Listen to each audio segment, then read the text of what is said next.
Check, check, check, check, check. I will vote for Donald Trump.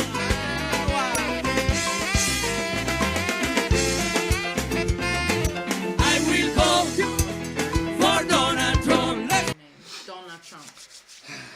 Yes, yes, yes. All right, so what's up, everybody? Thanks for clicking this video. Thanks for tuning into the channel. My name is Simon Hill, Black American from Louisiana, coming to you live from Budapest, Hungary, here with my beautiful wife.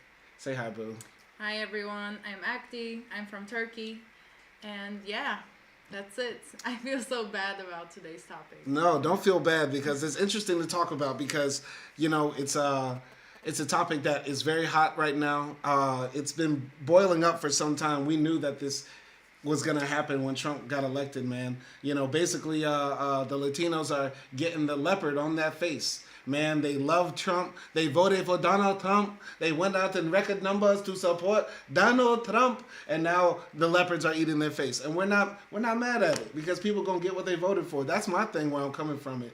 But basically, you know, over the past week, Trump turned this little, you know, rally and protest of people in Los Angeles fighting against ICE agents from like kidnapping parents from their children at elementary school graduations and shit, and turned it into a national, you know, spectacle and tragedy by bringing in the National Guard, then violating the Constitution and bringing in the Marines and all sorts of wicked, evil shit.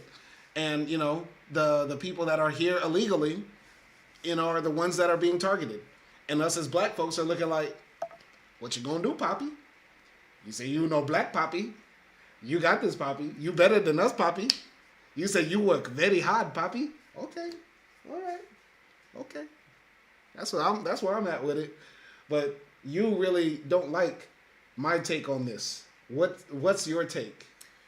Okay, like my take is that I'm not defending the Latinos who voted for Trump, or like the Latinos who are racist against Black Americans or blacks in general and things like that. I'm not defending them, but I just feel like if you're not supporting or helping, you know, these protests, I feel like you're missing like the big picture, because it feels like being a bit petty. And I understand, like, you can be petty in this situation, because they did have like record numbers. But it's just, you know, who also had record numbers? Black people voting for Trump too. Yeah. It was the highest since, you know, George Bush, basically. And also, you know, one of the major groups that voted for Trump was white people as well. So I feel like, you know, it's just people are missing the target here. And yeah, it's white women's fault at the end of the day. Because white women came out to support the man that took away abortion rights, basically wants to make it the handmaid's tale. And white women said, 2, please. 2. I'll put on the dress and the blinder hat. I'll do it. Breed me. Breed me. That's what white women said to Trump. Okay, what do you want me to say about that? Like, I know you're not American. I'm just saying, if you want us to have smoke for who we should have smoke for, it's white women. I don't have smoke for like black people in general or black Americans in general. I'm just saying. I'm like, talking about white women. As an American citizen, if you're on the left, I feel like you should be supporting these protests. No. Because you're being pitted against each other by a clown, and you're like taking it. And like the main issue here should be like, you know, you have the right to protest without military being, you know, put on you. And also the people who are being targeted with these protests are the people in LA. And most of the time, if I'm not wrong, like correct me if I'm wrong, LA is like it's diverse. It's a diverse city. Yes. It is majority Hispanic. Yes. Then after that, it's the whites, then the Asians, and then black folks. Like black folks are. What did LA vote for? California is a very blue state, so they voted for. Why is California being targeted? Like, I don't understand how you can't see like the pattern here. No, it's obviously a pattern that Trump is targeting all the blue cities, the sanctuary cities, and the blue states, of course, because there's tons of illegals in Louisiana, in Texas, in Mississippi, in Tennessee, but he's not fucking with them really. You get what I'm saying? He's, really going after the places where there's, blue mayors and blue governors because he wants to sow division and he wants people to turn against those governors and say, oh, you guys can't run a state. It's lawlessness. And then he comes in with the hammer to say law and order. Exactly. So he's basically using the Latino protesters there to go against like this black woman who's in charge there.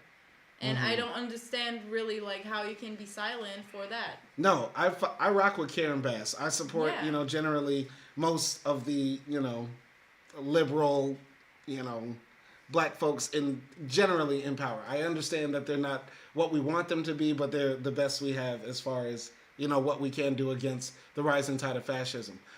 But at a certain point, Akdi, I feel like, in your country, you have a big problem. And I'm not talking about UN specifically, but the left in general has a big problem with, the Syrians and the other refugees who are coming into Turkey, getting citizenship, and then supporting, your main opposition, who is the AKP right-wing Islamist, traditional party that wants to try to undo the building of a democratic, secular Turkey and make it into like some neo-Ottoman shit. You get what I'm saying?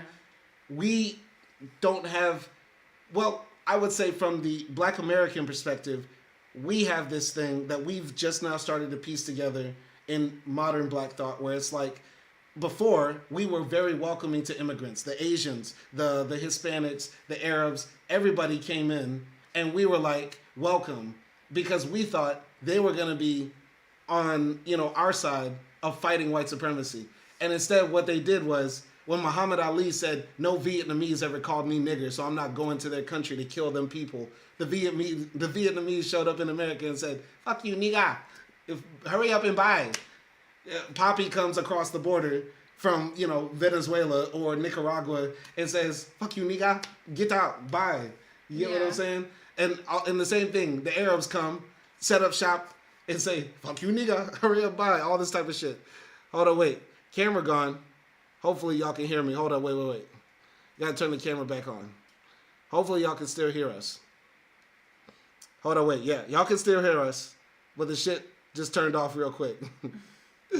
Oh, we gonna turn this camera back on. That's crazy. We're gonna turn the camera back on real quick.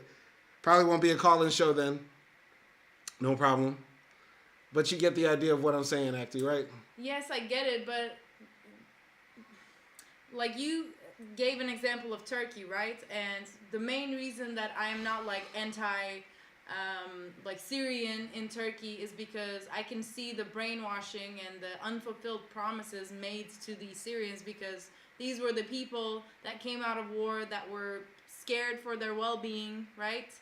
And all of the rich Syrians went to Europe, and the middle class and the poor Syrians stayed in Turkey, right? So then they were easy to pursue because our government was giving them like bags of rice and beans and stuff like that, and some of them were giving like free housing, and some of them were given like opportunity to study without paying, and go to the hospitals without paying. So these type of things sort of brainwash them and bribe them into voting for Erdogan.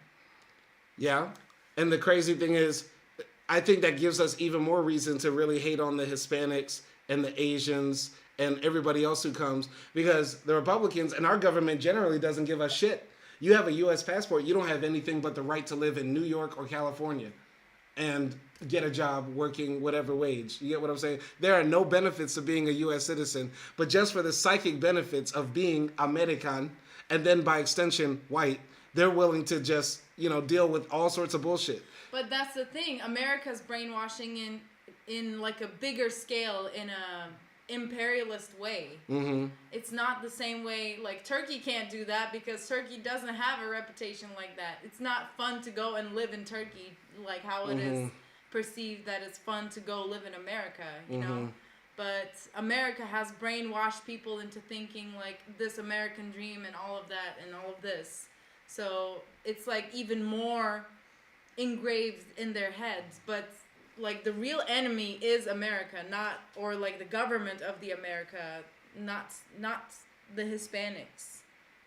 And I get the frustration, like it's frustrating, it's also frustrating for me when that happens in my country as well. But I would still, and I'm not comparing it, like, I'm not saying that you should, but from my perspective, I would protest for Syrians if anything would happen to them in this scale. I get that you have a kind heart. I get that, you understand that it is a divide and conquer tactic from the right. But I think, it is slightly different. I tried to give this example, but once again, like any sort of example when we talk about anti-blackness, it's never exactly right because of how deep it is, right? The best thing would be almost to say it's more equivalent to maybe immigrants are coming and they're like, hating women and stuff like that. Like that's as close as it can get because it's not like the Syrians are coming in and saying, fuck Turkish people. You know what I'm saying? They're saying like, yeah, we love Turkey because Turkey does something for us.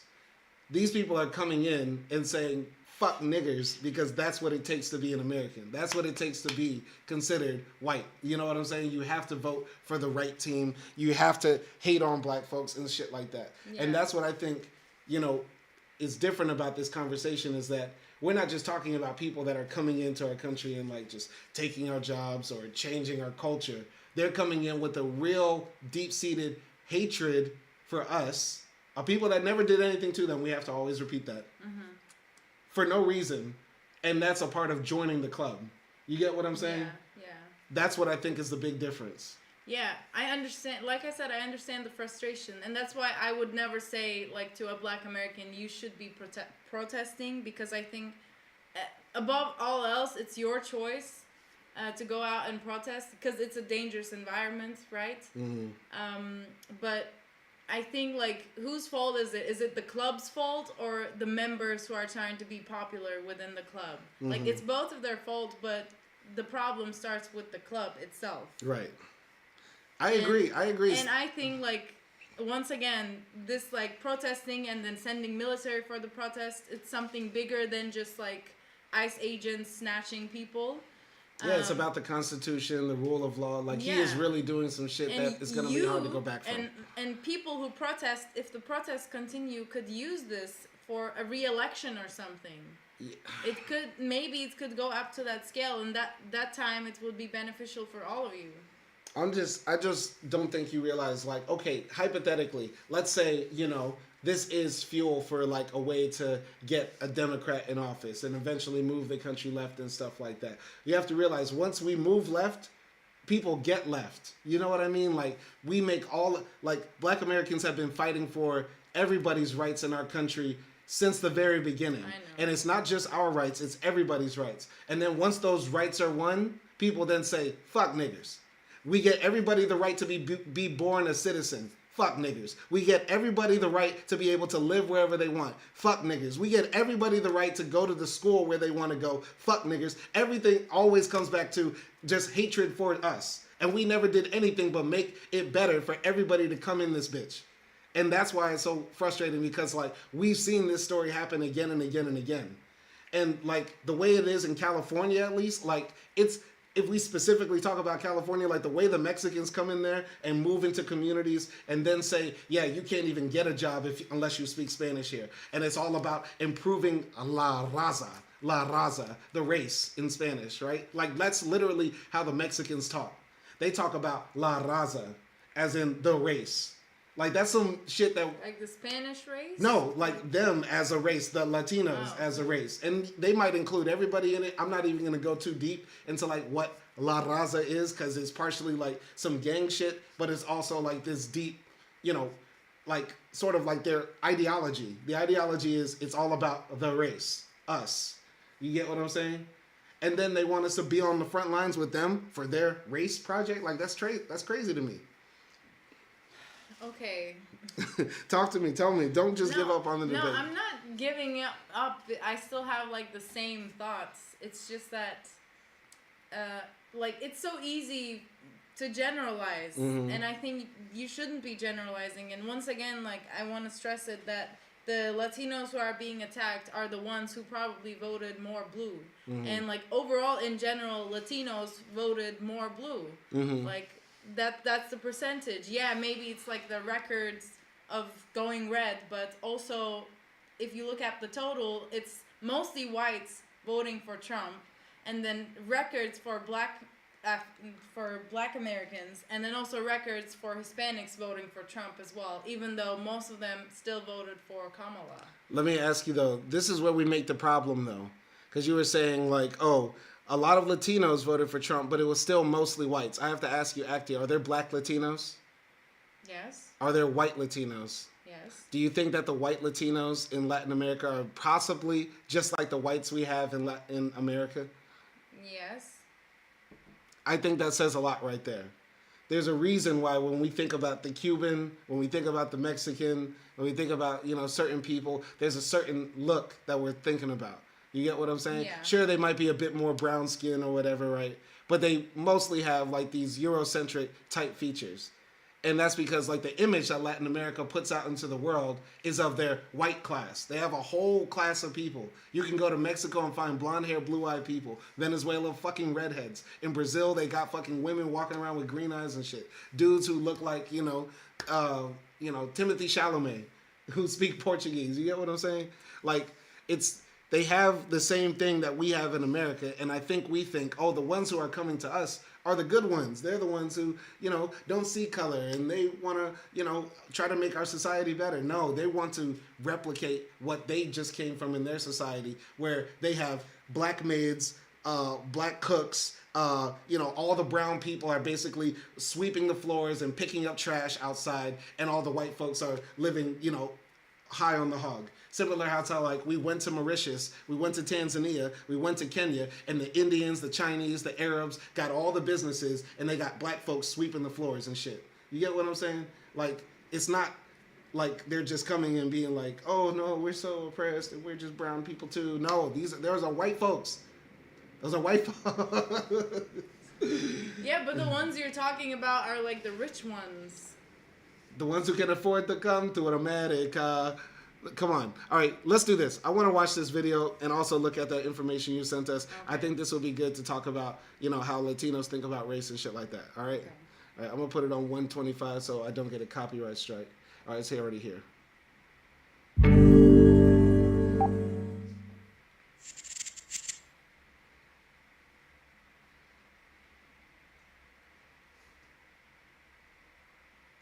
I think the Latino identity is pretty confusing to me.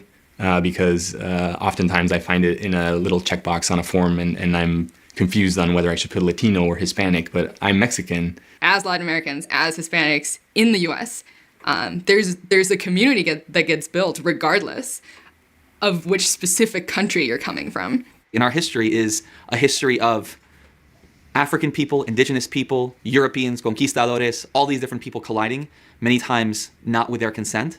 So that informs all these loaded issues people have. It's like navigating three identities.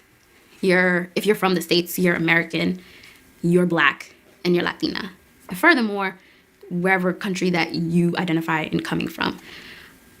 And that's a lot to navigate. But at this point in my life, I actually don't identify as Guatemalan, and it's something that I guess a lot of young immigrants sort of feel, where there's this saying ni de aquí ni de allá. Not from there, not from here. In trying to blend in with the culture in America, I gave up a lot of what I grew up with. Maybe I saw it as something that was kind of shameful or in the way.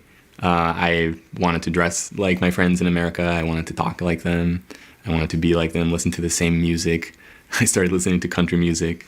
I got all these crazy questions like, did you come here in a canoe? And do you know what snow is? And do you live in a hut in Puerto Rico? I thought my name was Spick until I was about 13. And that was my first awareness that race was an issue. People say, oh, you look like a white dude. In some context, not in all contexts, depends where I am, depends who I'm with, depends whole lot of things. Depends what language I'm speaking. But however I look, when I leave my name, I can't get a phone call back about an apartment in New York City. And this isn't like 10 places I call, this is like 30. And I remember telling a kid one time, I was like, let me tell you, the Ku Klux Klan comes here and they see your last name, you're going too, bro. And the kids are like, what are you talking about? And it was like a big thing. People generally, unless I speak Spanish, people assume right away, that I'm African American, that I'm Black. It's just one of those things. It may be the deep voice, it may be the color of my skin. Because I talk white, I'm not Dominican, or I'm not Black, or I'm not Afro-Latina, or whoever people perceive me as of being. And that hurt, and that still hurts. Because one of my daughters is lighter than the other, they had blackness issues. And I remember my oldest daughter telling my youngest daughter that she was black and her hair. She said something, and I remember crying like immediately, like, oh my God. No. And I had to sit them down and talk to them about our roots and that everything that they learned from the family was wrong. I feel like I wanted more of my culture. You know, I grew up, there was a point I stopped speaking Spanish to her, and I still don't speak to her in Spanish. So I feel like something was lost, and I don't know if it was just because she was busy raising 5 kids and didn't really think about culture in that way and how I would come to identify myself. Growing up, like this, as a young teenager, I told people I was Puerto Rican, which is completely, which is right. But at a particular point when I became a little more politicized, I was definitely more of a black nationalist than I was a Puerto Rican nationalist. Maybe because the concept of black nationalism, I told people I was Puerto Rican, which is completely, which is right.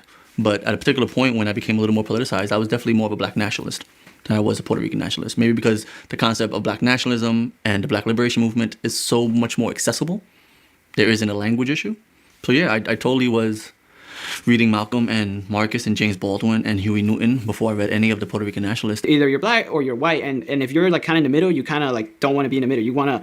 A lot of us want to be white, but we're still brown. We're still color. We still have color. We're still, according to what the institution is telling us, what race is based on your skin color. So you're like, I'm brown. So that's kind of like where it came. Like I'm not black and I'm not white and I want to be white. So I'm kind of brown, and this is kind of like a thing that's there. If you are closer to being white, you are supreme. If you are not, you are less than. And to me, that's how I've understood it. And that's why I think it's very important that Latinos who look like me say, you identify as Latino, cool, Colombiano, cool, whatever else, but you benefit from light skin privilege. The fact that you have ojos claros, people want to fetishize that, understand what that means. However much I might want to say, oh my gosh, I'm so special because I have green eyes, you're perpetuating white supremacy by running with that. I'll talk to a young girl, a young teenager, and she'll say, I'm not white enough to fit into mainstream society. I'm not Black American enough to fit in that faction of society. And I'm like, but you know what? You're the best person to be kind of like a connector between both, because in you is everything. And being Latino in an American kind of New World way is basically being a physical embodiment of how America began as we know it. So you're every woman. So for me, being Latino is being phenomenal. Okay. So as you see, the Latinos are a confused people. Very confused people. Yeah, but it's like there's intersectionality in that, because I think especially if you're like born in that country where your parents migrated, right? Of course you might identify more with that country or with that nationality, but at the same time, the country that they're in and this like identity confusion that they're going through isn't a white supremacist country. So, what isn't a white supremacist country? Where? America. They think it isn't? I said it is. Okay, sorry. I'm sorry. Sorry, go ahead. Yeah, like the country they're having this identity crisis is a white supremacist country, where, basically it indoctrinated all of the world with colonialism as well. And it's normal for the uneducated and unaware people of that, like, descent to think, oh, I want to be white because I can see that's where the privilege is. But once again, like, this makes the white supremacy the main enemy and not the Latinos who are being we acknowledge that. But I think you're also, I've always said that, yeah, America exported white supremacy to the world. But, to be historically accurate, it really started in Latin America.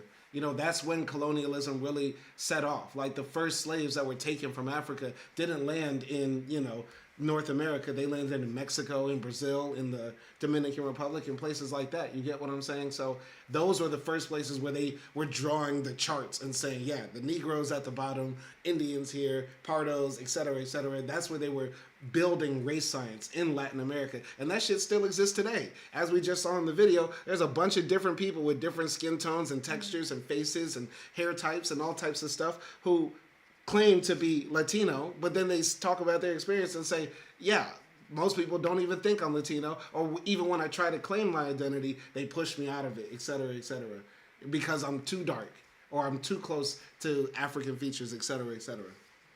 Yeah, so this is obviously, this is something that they had in their countries as well. It doesn't just develop when they come to the United States, like you said, but it becomes enhanced, I think, in the United States, because some of them, like you said, they are people who can afford to come, right? So they want to make money, and what Trump like really relied on this election is that the economy will get better. And that was also why a lot of more black Americans voted for him as well. Yeah. So you can't blame them for the same trap y'all guys. No, everybody fall fell into for it. as Everybody fell for it. You get what I'm saying? You're right. Everybody fell for the stupid trap. Oh, Trump's his businessman. He's gonna make the economy better. Yeah, Trump is gonna get the bad illegals out. Like, everybody fell for the stupid shit. I'm not denying that. Yeah.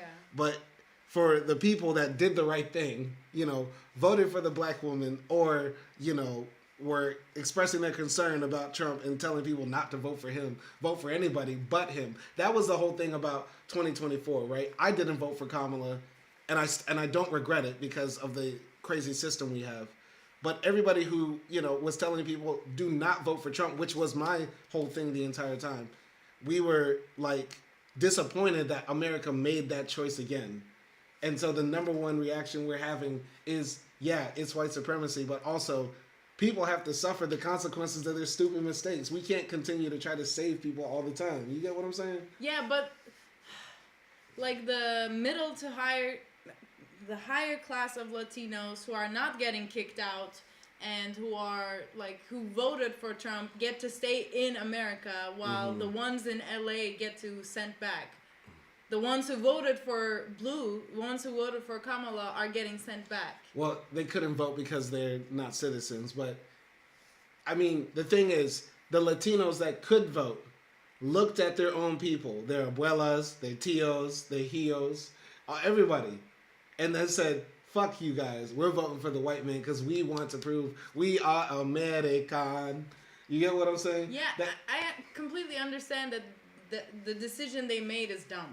Like, because Trump outright said, like, I'm gonna kick immigrants out. Right. And I'm gonna, like, you know, fix America and make it white again and stuff like that. Bring in the whites. He literally kicked out the browns and brought in the whites. Like, how is that not, like... Yeah, that's dumb. Like, I completely agree. And I think, like, people who voted for Trump, like Latinos who voted for Trump, yeah, they should be kicked out. But I'm just saying, you can't really make that distinction because it's a whole, like, huge group of people. And, you know. Listen, what you sent me here, right? How Latinos voted in the 2024 election. On November 5th, voters in the U.S., including 36 million Latinos, were eligible to go to the polls for presidential and legislative elections. So, National Latino Vote in Trump v. Harris. The Associated Press reached out to voters by mail, phone, and online from October 28th to November 5th to estimate the votes shared for the major party presidential candidates. 42% of Latino voters nationwide cast a ballot for President Trump, compared to 56% for Kamala Harris. Latinos' support for the Democratic presidential nominee hit a record low in 2024. So it was a major shift. It's a major shift. 42% is a lot, and we have to remember, like, polls are done on the margin of error. It could be 5 plus, actually more, right? So this number could be 47 to 51. It could be 50-50 Latinos. You get what I'm saying? And the stories that we're seeing coming out now are like, my wife is getting deported and I voted for Trump. I wanted Trump, but I didn't vote for this. Like, shit like that. Like, literal Latinos knew this shit was going to happen. Yeah. Like, because he's a liar. This is the thing. People know Trump is a liar. Even the people that say Trump tells the truth say he lies, because he says, yeah, he's going to kick out the illegals, but he doesn't mean this. That means so you think he's lying? You get what I'm saying? Yeah. Like, everybody knows he's a liar, and they willingly were lied to and saw their own people get fucked up. That's some vicious shit. That's some next level self-hatred. You get what I'm saying? Like, for me to vote for a candidate who said, I will kill all black people, and I say, he doesn't really mean it though. Hitler never lied like that. Hitler would never do something like that. You get what I'm saying? I understand you. And I don't think they're right. And I think Like, if you can spot every Latino who voted for Trump, yeah, kick them out. Like, if they don't have a correct citizenship or something like that. But once again, I think for the most part, the protests are being done for, like, you know, the workers who are the backbones of the country and who work pity jobs, who get paid pennies, and, you know, they have families here. It's like their grandma, and, you know, they're being ripped away from their families. And this is in a state, like, also that mostly voted for Kamala. So I'm saying, like, you know, there's a disconnect there. Mamala. Yeah. I know what you mean. There is a disconnect because people are suffering that are living in a place that didn't want this to happen, right? Yeah. I agree with you. I am not. That's who the protests are about. Not the guy who voted for Trump and then lost his, like, Venezuelan wife. Like, that's hilarious. That's though. not who the protest. But do you for. laugh at that though? Of course, like, that's funny as hell. But there are also, like, oh god, there are also, like, Black Americans who voted for Trump and then their Venezuelan husbands got kicked out as well. That's funny too. That's funny too. We laughing at everybody. Everybody gets like, everybody who voted for Trump gets laughed at. Yes. But the thing is, like, those are not who the protests are for. The protests are for, like, the workers. And you're a communist. I am. Listen, You should understand that when a state is becoming, like, this militarized and this controlling, and there's so much surveillance going on around, it means trouble. And you are the one who always says, like, okay, look, if, you know, to solve anything in the world, usually it depends on, like, you know, solving anti-blackness because it's all connected. But if we're kicking anti-black people out, let's say Akdi, I am in charge, and I'm able to round up all the white supremacists in America. Okay. Do you think that that wouldn't be a sizable chunk of Hispanics in that dragnet? If I grabbed all the white supremacists, the number one white supremacist in America right now, do you know his name? The number one guy, he met with Donald Trump. He has millions of followers. He hangs out with Kanye West. Elon? No. Who? Nick Fuentes. A little Hispanic boy who sits at his house in Chicago all day and gets flown out by the president, hangs out with Kanye West, and spews anti-black bile on Rumble all day, is a fucking Hispanic. The leader of the Proud Boys, you know who the Proud Boys are? They broke into the Capitol and tried to overthrow the government on January 6th because dear leader didn't get his way and win the election. Fucking Hispanic, Enrico Tarrio. And a black Hispanic at that. A black is like, these people are dangerous, bro. Fuck them. I'm keeping it real. Like, I understand what you're saying about, being a communist. The state is becoming repressive. The state is going to become very dangerous and shit like that. At a certain point, though, I have to worry about the white supremacists, the racists, and the anti-black people who are living in close proximity to me and making it harder for people just like me. You get what I'm saying? I understand what you're saying, but it's also unrealistic to think that this happened within the first year of Trump's administration, and if you don't think Trump is gonna come for Black Americans or poor Black Americans or, I don't know, Black Americans in prison, any type of Black Americans, then it feels like unrealistic. He's also gonna chomp down on, like, other groups as well. Yeah, it's gonna get nasty. Yeah, and if you don't start here, then you're just gonna have to wait for when it touches you, when it comes to you, and then you're gonna be like, oh, now I have to deal with it. But it will be worse. But the thing is, we've been dealing with that. You were saying earlier, you know, the police are coming out here, the army is coming out here, and all this type of stuff. They've been doing this to us. They dropped bombs on Black Wall Street. You know what I mean? You saw Rosewood, and you know about the other, you know, several hundred black towns that were burned to the ground, sometimes with the government's permission, sometimes not. You get what I'm saying? Yeah, but just because this happened in the past doesn't mean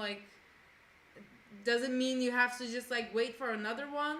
I'm not, like, sure about, you know, this equation that you're giving me, because I know it happened in the past because America has been horrible to Black Americans and to black people, but then you're just gonna sit around and wait for the next tragedy. No, we're not waiting for the next tragedy, but we're also not going to be, everybody's whipping boy. You get what I'm saying? We're not just going to let people just straight up beat up on us. You know what I'm saying?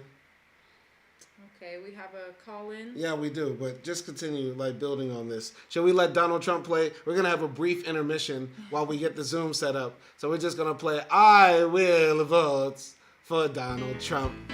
Come on! To the right, to the left, in your eyes, up, in your chest, in front. Come on! Azúcar! To the right, to the left, in your eyes, up, in your chest, in front. Come on! Azúcar! Come on! To the right, to the left, in your eyes, up, in your chest, in front. Come on! Azúcar! Now. I want everybody singing. Everybody, Okay? say it. Let's do it.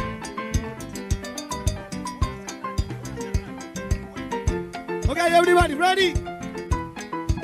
Come on. 1, 2, 3, come on. Come on. Everybody, come on. That's all right. Come on. For Donald Trump.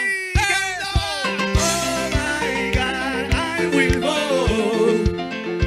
I will vote for Donald Trump. Oh my God, I will vote. I will vote for Donald Trump.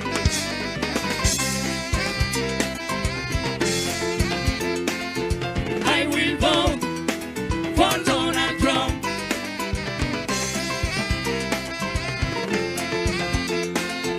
I will vote for Donald Trump. Despacito.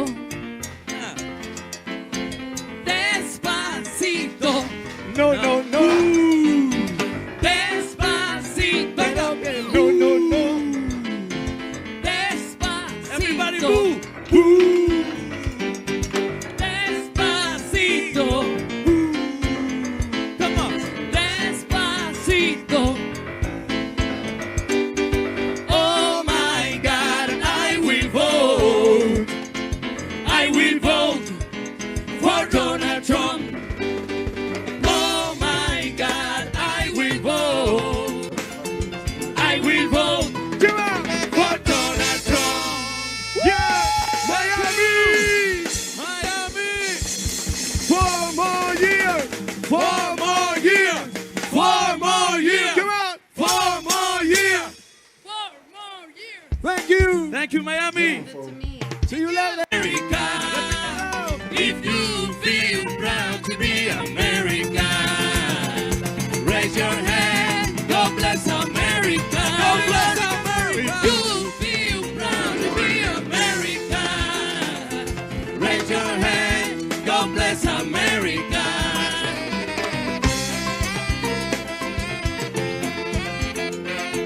I will vote for Donald Trump.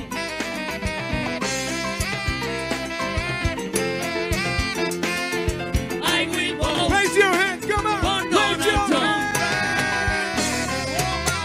Dale cintura, cintura, cintura, cintura, cintura. I will vote for Donald Trump.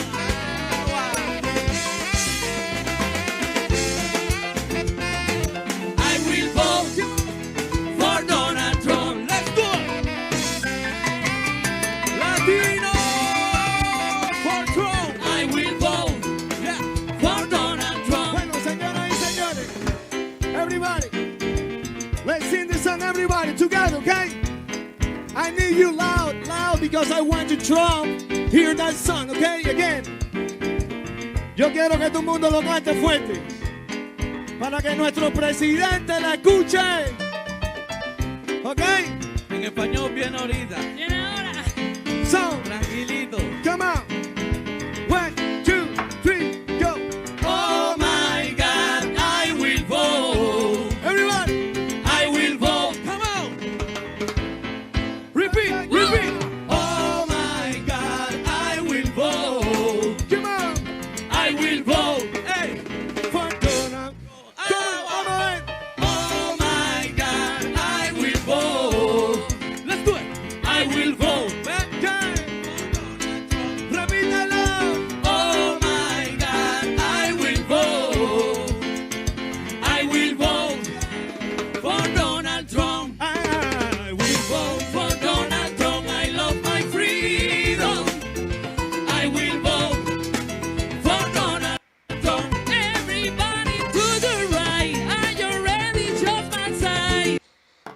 right. Hold up. Yo, what's happening? What's happening? Tom Reese? What's up? Can you hear me? Yeah. What's up, man? Hey, what's going on? How are you? I'm doing well. How are you? I'm okay. I'm just bored and I came across your live stream, so I'm here. The fucking, the oh my god, I love Donald Trump song is still playing, but that's okay. It's a banger. It's an absolute banger. But That song fucking sucks, bro. I support Trump and that song fucking sucks. that That's song okay. sucks. Okay, so we have our first live Trump supporter out here. I have to ask you, what makes you want to support Donald Trump? Immigration. What about immigration do you not like about our system right now? Yeah, we're not in a position as a country to be taking in any more people. We don't provide for the people who currently live here. And, I mean, we have 1,000,001 social issues that we need to solve before we just let millions of people in here. Because, I mean, probably the primary thing is that when people come here, they bring their cultures with them. And that's not like an intentional thing. It's if I move to fucking... sorry if I'm not allowed to cuss on here, but if I move to... Okay, cool. If I move to Ghana, right, for example... I wouldn't become Ghanaian. I think that's the word for it, Ghanaian. Or I wouldn't become like the people who live there. I would still be like an American dude living in Ghana. And if 10 million of us also moved to Ghana, we wouldn't just become Ghanaian. We'd be 10 million Americans who just happen to be in Ghana. So the same thing's happening with immigration, where, like I said, I mean, So nationalism is an essential part of a person's character. Your national identity is in your DNA. Your national identity is on your forehead. It's something that is now a part of our inherent character because apparently millions of years ago, America existed, Ghana existed. Is that what you're implying? I mean, yeah, I grew up here, so you heard it in my voice, right? Like as soon as you heard me talk, you knew where I was from, right? Because I have no I idea talk like where an you're American. from. It says Tom Riss Bint Jase. I thought That's not my actual name, obviously, but it's no, like it's like the things I hold value in. Obviously, yeah, the way I talk. I mean, everything about how I live my life, right? It's like obviously there's specifics to me as an individual that other Americans don't share, but I mean, yeah, I'm an American at the end of the day, and that's like how I do I'm things. still confused because what is an American? Our country is not built upon a nationality, a bloodline, a religion, a language even. It's not built on anything like that. It's built on the principle that everybody is able to come to a country, and as long as they're able to, follow the laws and hold to the ideals, or a nation built on ideals, then you're able to claim that citizenship. And nationality, as this new conception that recently popped up, nationality is not something that existed for thousands of years. There weren't Ghanaians, there weren't Americans thousands of years ago. I'm confused how you wouldn't be a Ghanaian if you moved to Ghana. Somebody could say you aren't, but you can say you are. It's not a inherent part of somebody's character. That's what I'm confused about. Yeah, and by your No, that's a logic, good- you would be just Europeans living in Indian land. Then, like, you're not even American, or, by your logic, Well- then America doesn't even exist.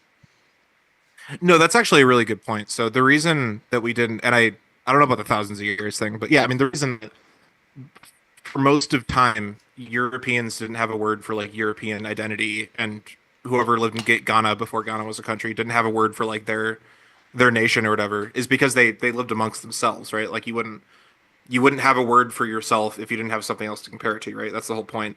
And so yeah, going to the thing you said about Americans in the New World or whatever, it was founded by Europeans. It was a European society. No, it wasn't. Sure it was. No, it wasn't. It wasn't a European. If it was a European society, why did they need the indigenous people to show them how to grow it? How come they needed to import millions of black bodies across waters, slaughter them, torture them, and kill them, force them to work, to build the ports, to do the agricultural work, to lay the railroads? How come they needed people to do it if it's a European society? Well, before I respond to that, the transatlantic slave trade, in my opinion, was probably the stupidest thing that white people have ever done in history. So I'll just throw that out there. But because you brought niggers to the New World. Well, yeah, there's one. I mean, if you want to put it like that, sure. But well, no, it's exactly your point that when we brought, I don't want to say we because it wasn't Americans who brought slaves it was the here. Jews too. Was it the Jews really who did it? It wasn't Americans. I'll tell you that much. It really wasn't. But no, because it wasn't America. There wasn't such a thing as an America. But okay, go ahead. Well, yeah, but anyway, so when we brought slaves over here, right?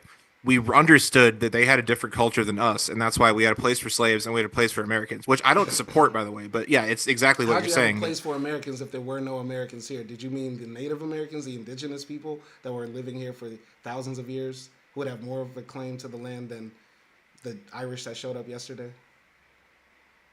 I mean, no one, at the end of the day, I mean, if you really want to take it there, like no one has a claim. It's just kind of who controls it, right? Like, because before Europeans got here, it wasn't just one native tribe. It was like a bunch of different groups of Native Americans who would oftentimes fight with each other.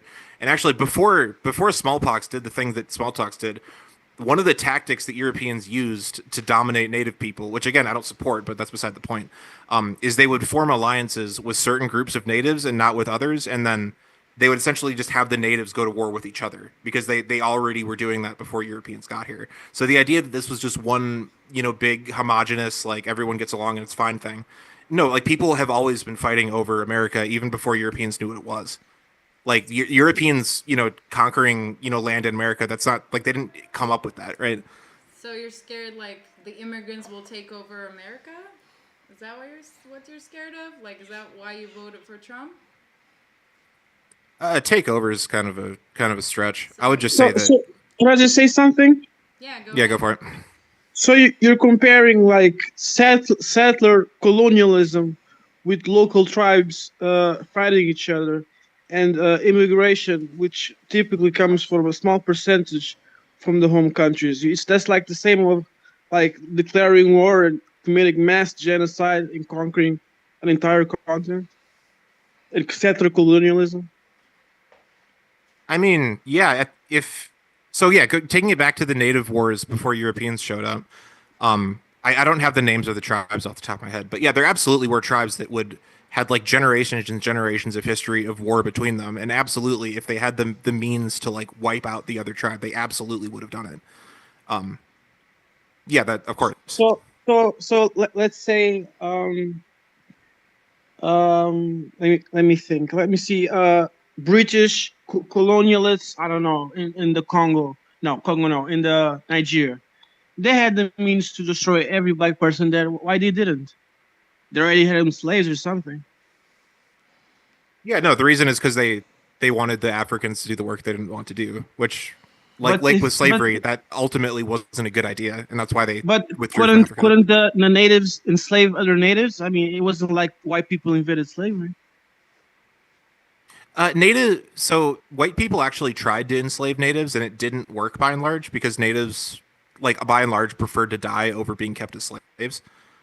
Which I hypothesize that's why natives didn't enslave each other either, but that's kind of beside the point. So you believe like that if one, let's say technologically a superior group meets another technologically inferior group, that the most superior one will dominate, live and destroy, will genocide the inferior one? Yeah, that's what we see in like Israel and Gaza right now, right? Israel has all the bombs, all the technology, all the planes, so they're getting the upper hand on them, right? So how come like there's places where they're most like they must like dominate, right? But there's still cultures that would absorb into other cultures, right? They weren't destroyed because they were technologically superior. Are you talking about colonialism, or what are you talking about? So you believe if someone's superior, like at a civilization, encounters another one, that they will like genocide them, right? No, not necessarily. So would you agree if one group of technologically superior American Indians became superior, they wouldn't necessarily genocide? They wouldn't. Well, so the example that I brought up is if you have two groups of people who've been at each other's throats for like generations, which is, I guess, the closest comparison I could make would be like Israelis and Palestinians, right? There's plenty of Palestinians and plenty of Israelis too who, given the opportunity, would absolutely support just like completely wiping out the other side. And that's what I was talking about with the example of Native Americans, that there were native tribes that had such a degree of animosity towards other native tribes that they disliked them more than they disliked these like random white people that were showing up. That's my whole point. I mean, I think that's a bit simplistic because yes, there's true. With ethnic conflict, a lot of times, very like extreme oversimplification. You know, the Romans did commit genocide, but most of the countries they conquered, they absorbed into the empire. I mean, am I wrong? I just want to get back Or were they genocided? I just want to get back to the topic on immigration, because I think what you two are talking about relates to like what Tomris said earlier, which I think was a bit contradictory. You said, "Oh, people were fighting over this land a bunch of times, and whoever has the power has the ability to claim it." Right? What you're saying, and I think Nelson, what you're getting at is like whoever has might has right over the land. There's something that I'm saying, he said that like if the one Native American tribe or something, if they had the power, they would have did that the Europeans did. But what happened? What the Europeans did isn't like something that's common throughout history or inherent to human nature. Because in similar affairs, there's going to be different results, not necessarily genocide. If you're looking for me to support colonialism or to support like slavery or like genocide or something, I'm not going to do that, because that's, I mean, among other things, that just didn't work historically, and that's why like Western European countries and America stopped doing it. It wasn't because of it wasn't as some like moral, superiority, like we're good and we found Jesus or whatever. It wasn't that. It was that it just didn't work on the ground.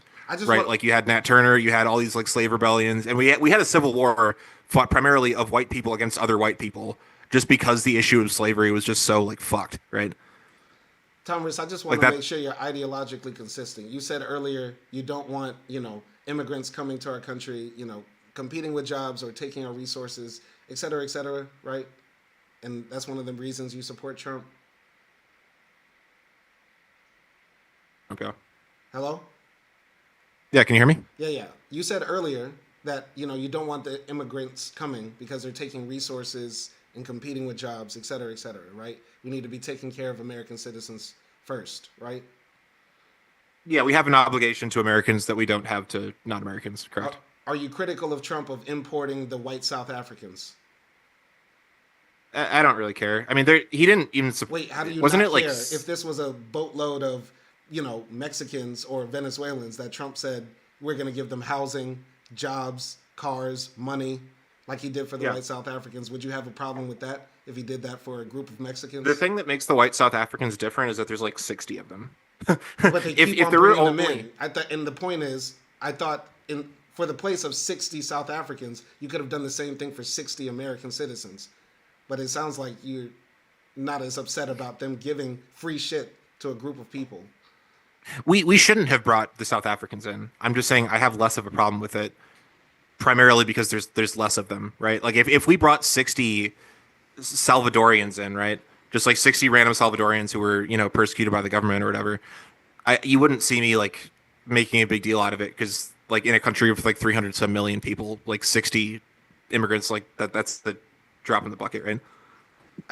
Sure, you can say it's a drop in the bucket, but it doesn't seem to be equal exchange. For example, these people were literally in South Africa doing fuck all in a country where like 10% of the population, which is white, owns 90% of the wealth, 90% of the land, composes most of the CEOs and major corporation owners and stuff like that. They can't make it in that land.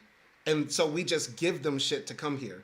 Meanwhile, there's a group of people that have been working for generations, contributing to our country, literally like our slaves, picking our cherries, our strawberries, our lettuce, cleaning our floors, teaching our children, working in nursing homes, and we kick them out and give a bunch of people who couldn't make it in a place where everything is given to them, we just give them shit.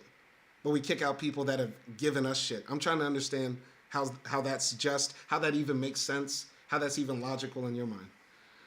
I don't support either of those things. It's not a contradiction. I don't support the white South Africans coming here. I don't support the people who, like the illegal immigrants who've been here generally. Like I don't support them being here either. But you said like it doesn't matter. Like you don't care. Like you're not that incensed about it. So first off, it'd be a different conversation if we brought over, I don't even know how many if we brought over like half of the white South Africans, right? Like if we brought over like 3 million of them, that'd be a completely different conversation. But number two is that assuming the white South Africans have a similar like political system that they come from, have a similar society, speak the same language, right? Assuming they have similarities to Americans, I would support them over like immigrants from like Latin America, for example, right? I feel like you're hiding your power levels. You're definitely hiding your power levels here. And I'm just gonna ask you, like, what would make them any different than the Latin Americans who come? 3 million people is a lot of people. Yeah. I doubt Yeah, there's so let me- even 3 million, like certain Guatemalans, I guess. Let's just throw a certain nationality out. Like, what makes them different? Yeah, so I know what you're getting at. So theoretically, which I know this is a stupid example and it would never happen, but I'm trying to answer your question. Theoretically, if there were 3 million, I mean, I don't even know what the word I'm trying to. Mestizo is the like technical word for it, but I know people don't use that in every day. But like 3 million like native Guatemalans, right?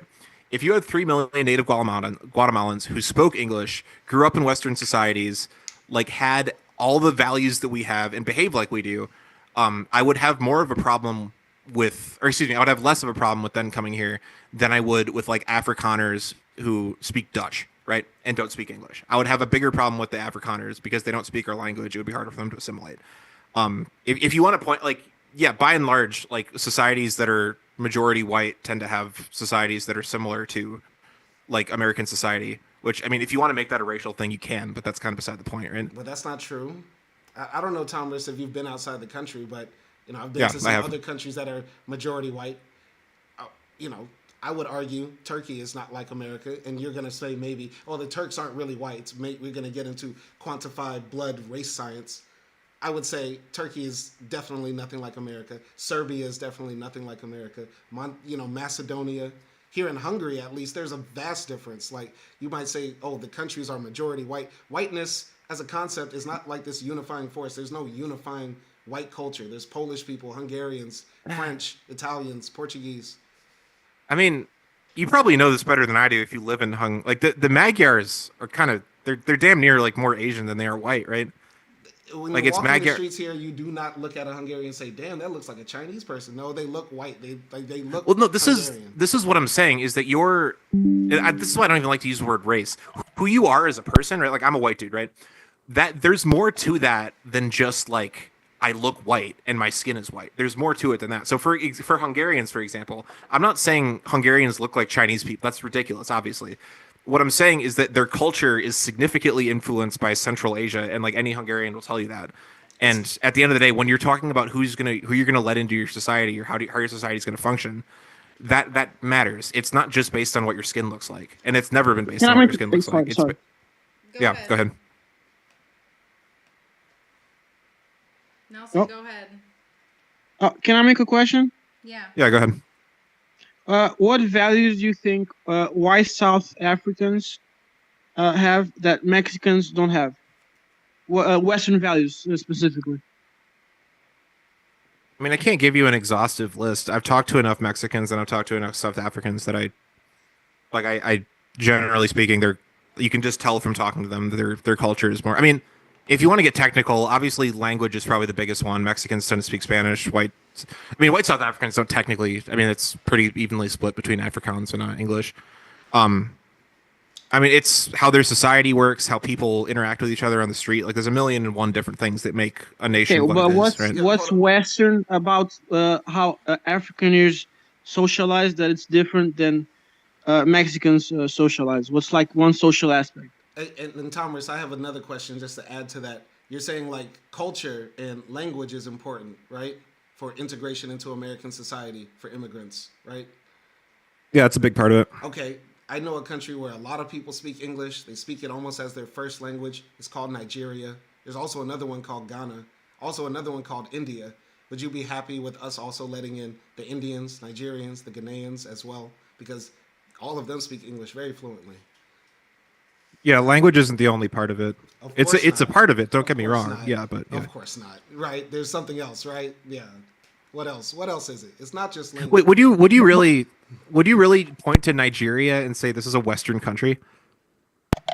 What was the question? Is Nigeria a Western country?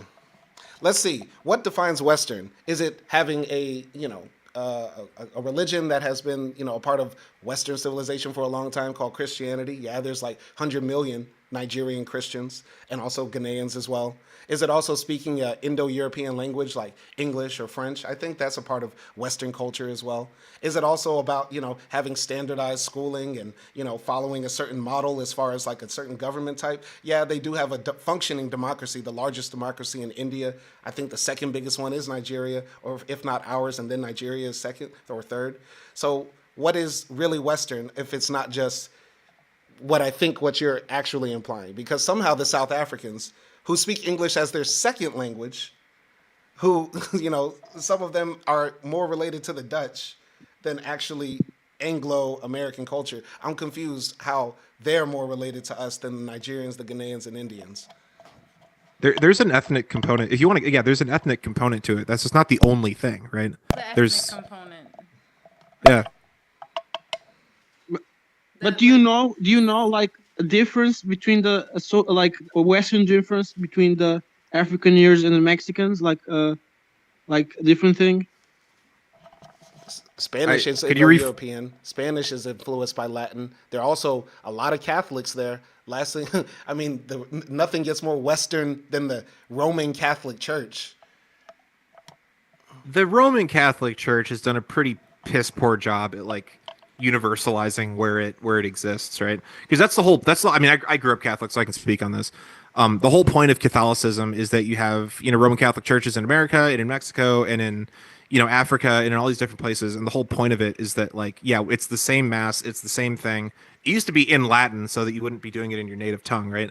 And the whole point was that you want to make this blanket culture where everyone worships God the same way and has the same view on rights and shit like that. And it by and large just didn't work because culture is deeper than, or excuse me, nations or whatever word you want to use for it.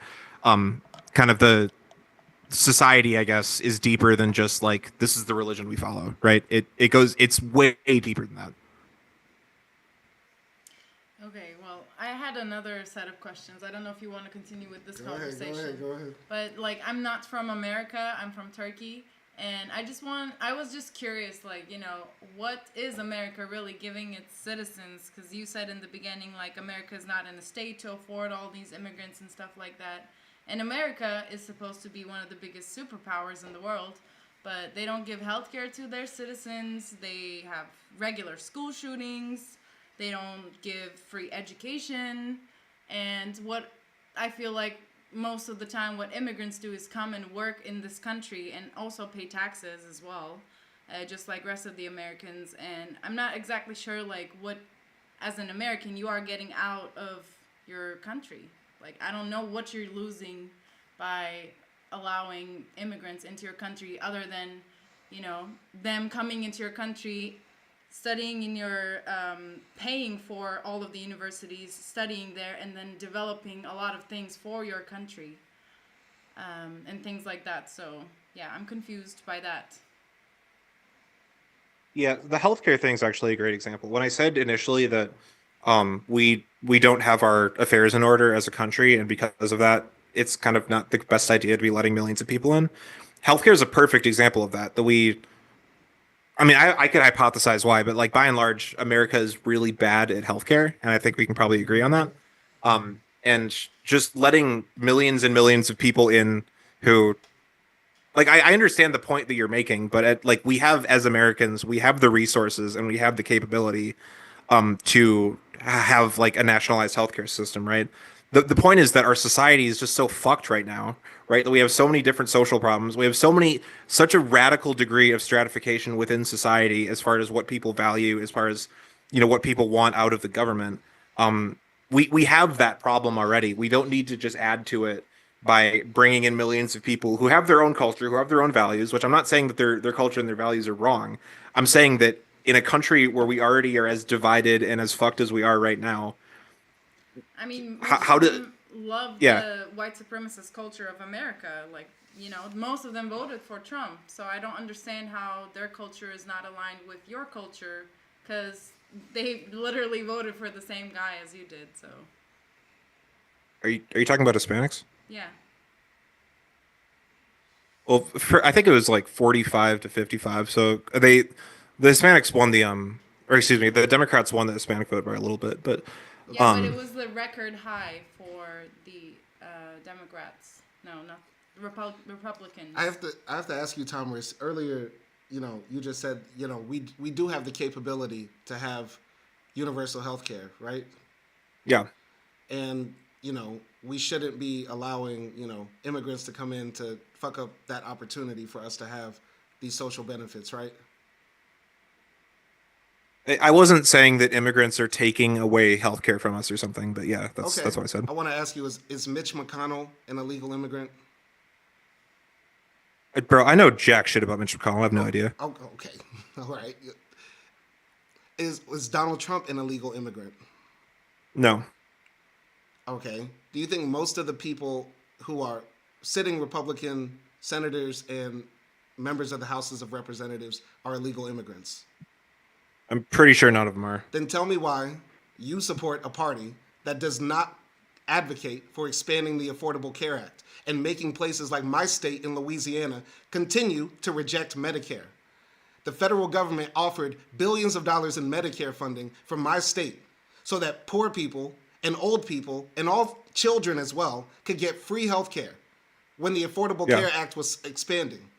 But you're saying somehow the illegal immigrants are making that impossible, or they're standing in the way of that. I'm saying that the problem, it's not just healthcare. It's like pretty much like damn near anything we can do cohesively as a country that we're so embroiled in this debate over what it means to be an American and all this stuff that comes along with that, right? That we can't even get to the problem of healthcare, right? Because we can't even solve the problem of who's an American and what do we stand for. The problem of healthcare, which is how we were able to pass the Affordable Care Act, which insured millions of people and made it sure that everybody, regardless of if they were sick before, if they'll get sick very soon, regardless of their age, they're able to have health care. But your party, your group, said, fuck that. We're going to make sure in Mississippi, Louisiana, Texas, Tennessee, Georgia, fuck the federal government giving us free money for the poor people that are unable to afford the health insurance or are unable to get good enough jobs to get good health insurance that will cover it. I'm trying to understand how the illegal immigrants entered into Congress to be able to block that from happening, or entered into all the state legislatures to block that from happening. I don't know what state you're from, but the shithole that Louisiana is basically ran by Republicans that hate poor people and hate black people. So I'm trying to understand, when did the illegal immigrants become Republicans that blocked healthcare for all of us? Yeah, so I just want to back up for a second. Why do you think that I think it's all of them actually, but most Western European countries have single-payer national health care? Why do you think that is? Because we fund NATO to the extent that they don't have to fund their militaries and they're able to take care of their citizens. Something that your party continues to say, we need to support our troops and support our military. And yeah, let's have an endless black box funding for whatever the CIA, the FBI, the Pentagon wants. Yeah, I mean, I would say that the reason why, the NATO thing definitely does have a part in it. But no, I mean, the more culturally homogenous and more culturally aligned a country is, right? Apparently we can't have it because niggers will have it too. That's what you're trying to get at. Just reveal your power levels. Thomas, I have to ask you a question. Do you love America? Yeah, sure. Do you think anybody that attacks a U.S. soldier or kills a U.S. soldier is an enemy of America? Bro, I mean, if the soldier is like out committing like a mass shooting or something, then no. But yeah, I mean, I know what you're saying. Yeah, generally speaking. Yeah. If anybody attacks a U.S. soldier or attacks a U.S. base or attacks any sort of military installation created by the U.S. government, are they enemies of the United States? Yeah, by and large, yeah. Would you consider them traitors? By and large, like I said, it depends on the situation. It but by and depends large, on the situation. So somebody maybe could kill a U.S. soldier, but they're still a patriot to some degree.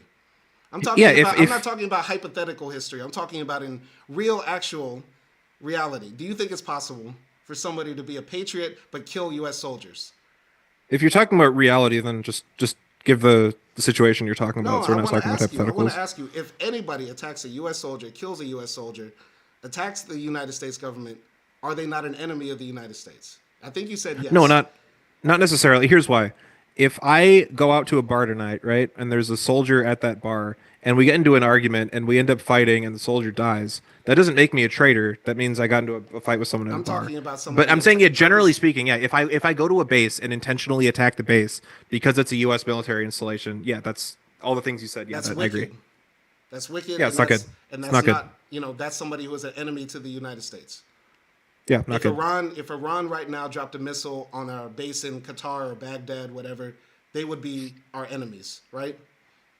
Sure. Can you explain why you have the flag of the battle flag of the Confederate Army as your banner on your YouTube page, and how at the same time you claim to be a patriot who loves America, when these are people who attacked Fort Sumner, killed U.S. soldiers, drove our country into madness and hell for a good 4 years, just for the fact that they wanted to own black people? How are those people, you know, I assume that you would have affection and affinity for these people who attacked U.S. soldiers. And You said that slavery was a huge mistake, one of the biggest that Europeans made. But the Confederate flag is what we can fly on our banners, right? Yeah, well, so if you look at the flag you're pointing up right now, you'll see the two rooster-looking things on the side. That's the Coq de Wallon, because I'm ethnically Wallon. So first off, that flag isn't a historical flag. First off, that's a flag I made on Photoshop. This one, but I'm talking about this one up here on your banner. oh, so no, so yeah, that's my bad. So the if you pull that up on a computer, you'll see the full flag. You can see the arms, or the legs of the rooster on the sides. It's not. If you pull up my Twitter, you'll see the whole thing. But no, I mean that stands for America having an identity and having a sense of who it is. That's not. I'm not a neo-Confederate or something. That's more just like. It wasn't trying. I mean, to be honest with gotcha, you, but I think anybody would look at that. If I wouldn't say, oh, you know, I wouldn't just have a swastika on my page. It'd be like, no, really, guys, I'm really Hindu. Like, come on now. And what is like the American identity that you want to see? What is that? Well, that it means something, right? That America isn't just What people does who were it born mean here. for you? Like what? Who is American? Who's American? That's a good question, actually. I would say people who live here, who have our values, because I know what you're trying to do. You're trying to just get me to say white people, and I would say no. If a white person comes here and they have no interest in assimilating, they have no interest in speaking the same language as us, I'd tell them to get the fuck out, right? It's not just being white, right? I'm sorry? The South Africans. You mean the South Africans? Because their first language is Afrikaans and not English.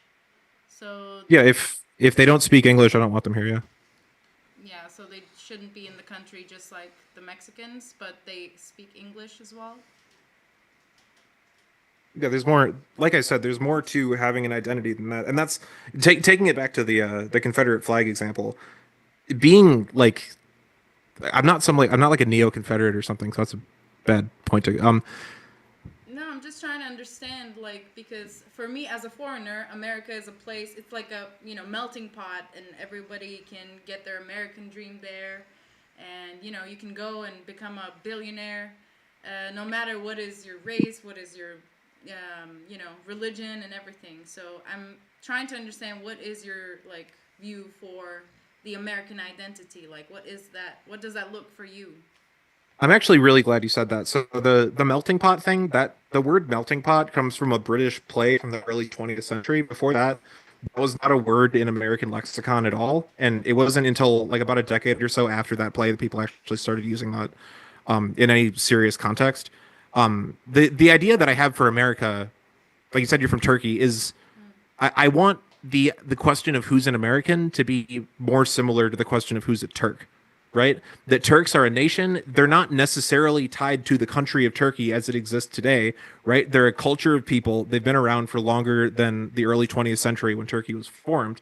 They have a history, they have a language, they have a culture, they have a way that they dress, they have a way that they speak to each other, right? All of those things are boiled into what it means to be a Turk, right? The thing with America is that you have all these people, and I'm not saying you're saying this, but you have all these people who are saying that America is an idea, that it's just whoever you want to be, that as long as you're born here, you can do whatever you want to do, and you're still an American. No, like there's standards to it. Like there's things that make you more American than someone else, just like there's things that can make you more Turkish than someone else, right? Okay, I mean, it's just I'm trying to like imagine America's history, And it's very bloody. Like, I'm not sure if I would want to identify with those, bloody history events. So, yeah. Tom, What's up? you said before that when there's massive cultural divide, right? That it stunts like technological, economical, and social development, right? I think I lost I think I lost you somewhere. What are you saying? When there's like big social divides, like on whether how to define like legal rights, race, gender, like when there's division in society, would you say that it stands like development, like technological, economical, etc.? It stunts social trust, which is the thing I'm ultimately concerned with. I mean, intuitively, I would say it probably isn't good for the things you just mentioned as well, and that's why a place like China, right, which is by and large completely homogenous, people speak the same language, by and large, they have the same views on things. That's why China is able to, like, for example, mobilize like ridiculously quickly to like build infrastructure and shit like that. That's not something that America can do nearly as efficiently, and I would say a large portion of that is because we don't have the same values as each other, right? Why wouldn't you, So- put it on being ethnically homogenous instead of central planning by the Communist Party?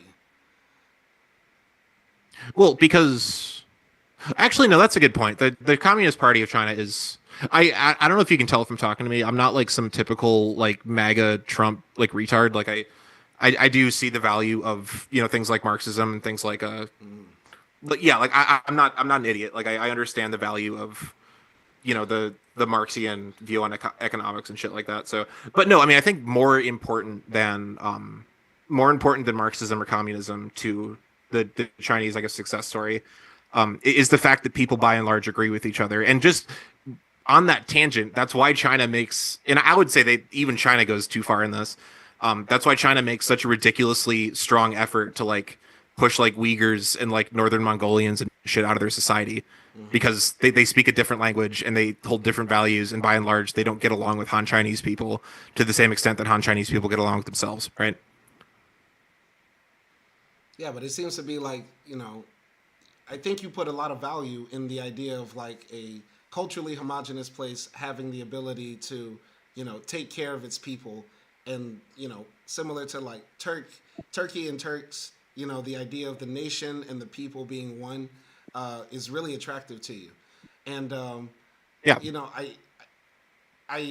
I can understand that. But once again, I get the feeling, Tom, you come across like a nice guy, but I also get the feeling like you are really deeply hiding those power levels.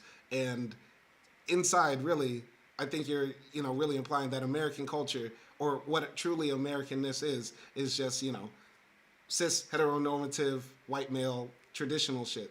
And like, I don't think you would qualify my people who have been in what is America for hundreds of years as really American. Like, it wasn't intentionally built for us. You started the conversation by saying America was built by Europeans. It's a European nation, etc., like that.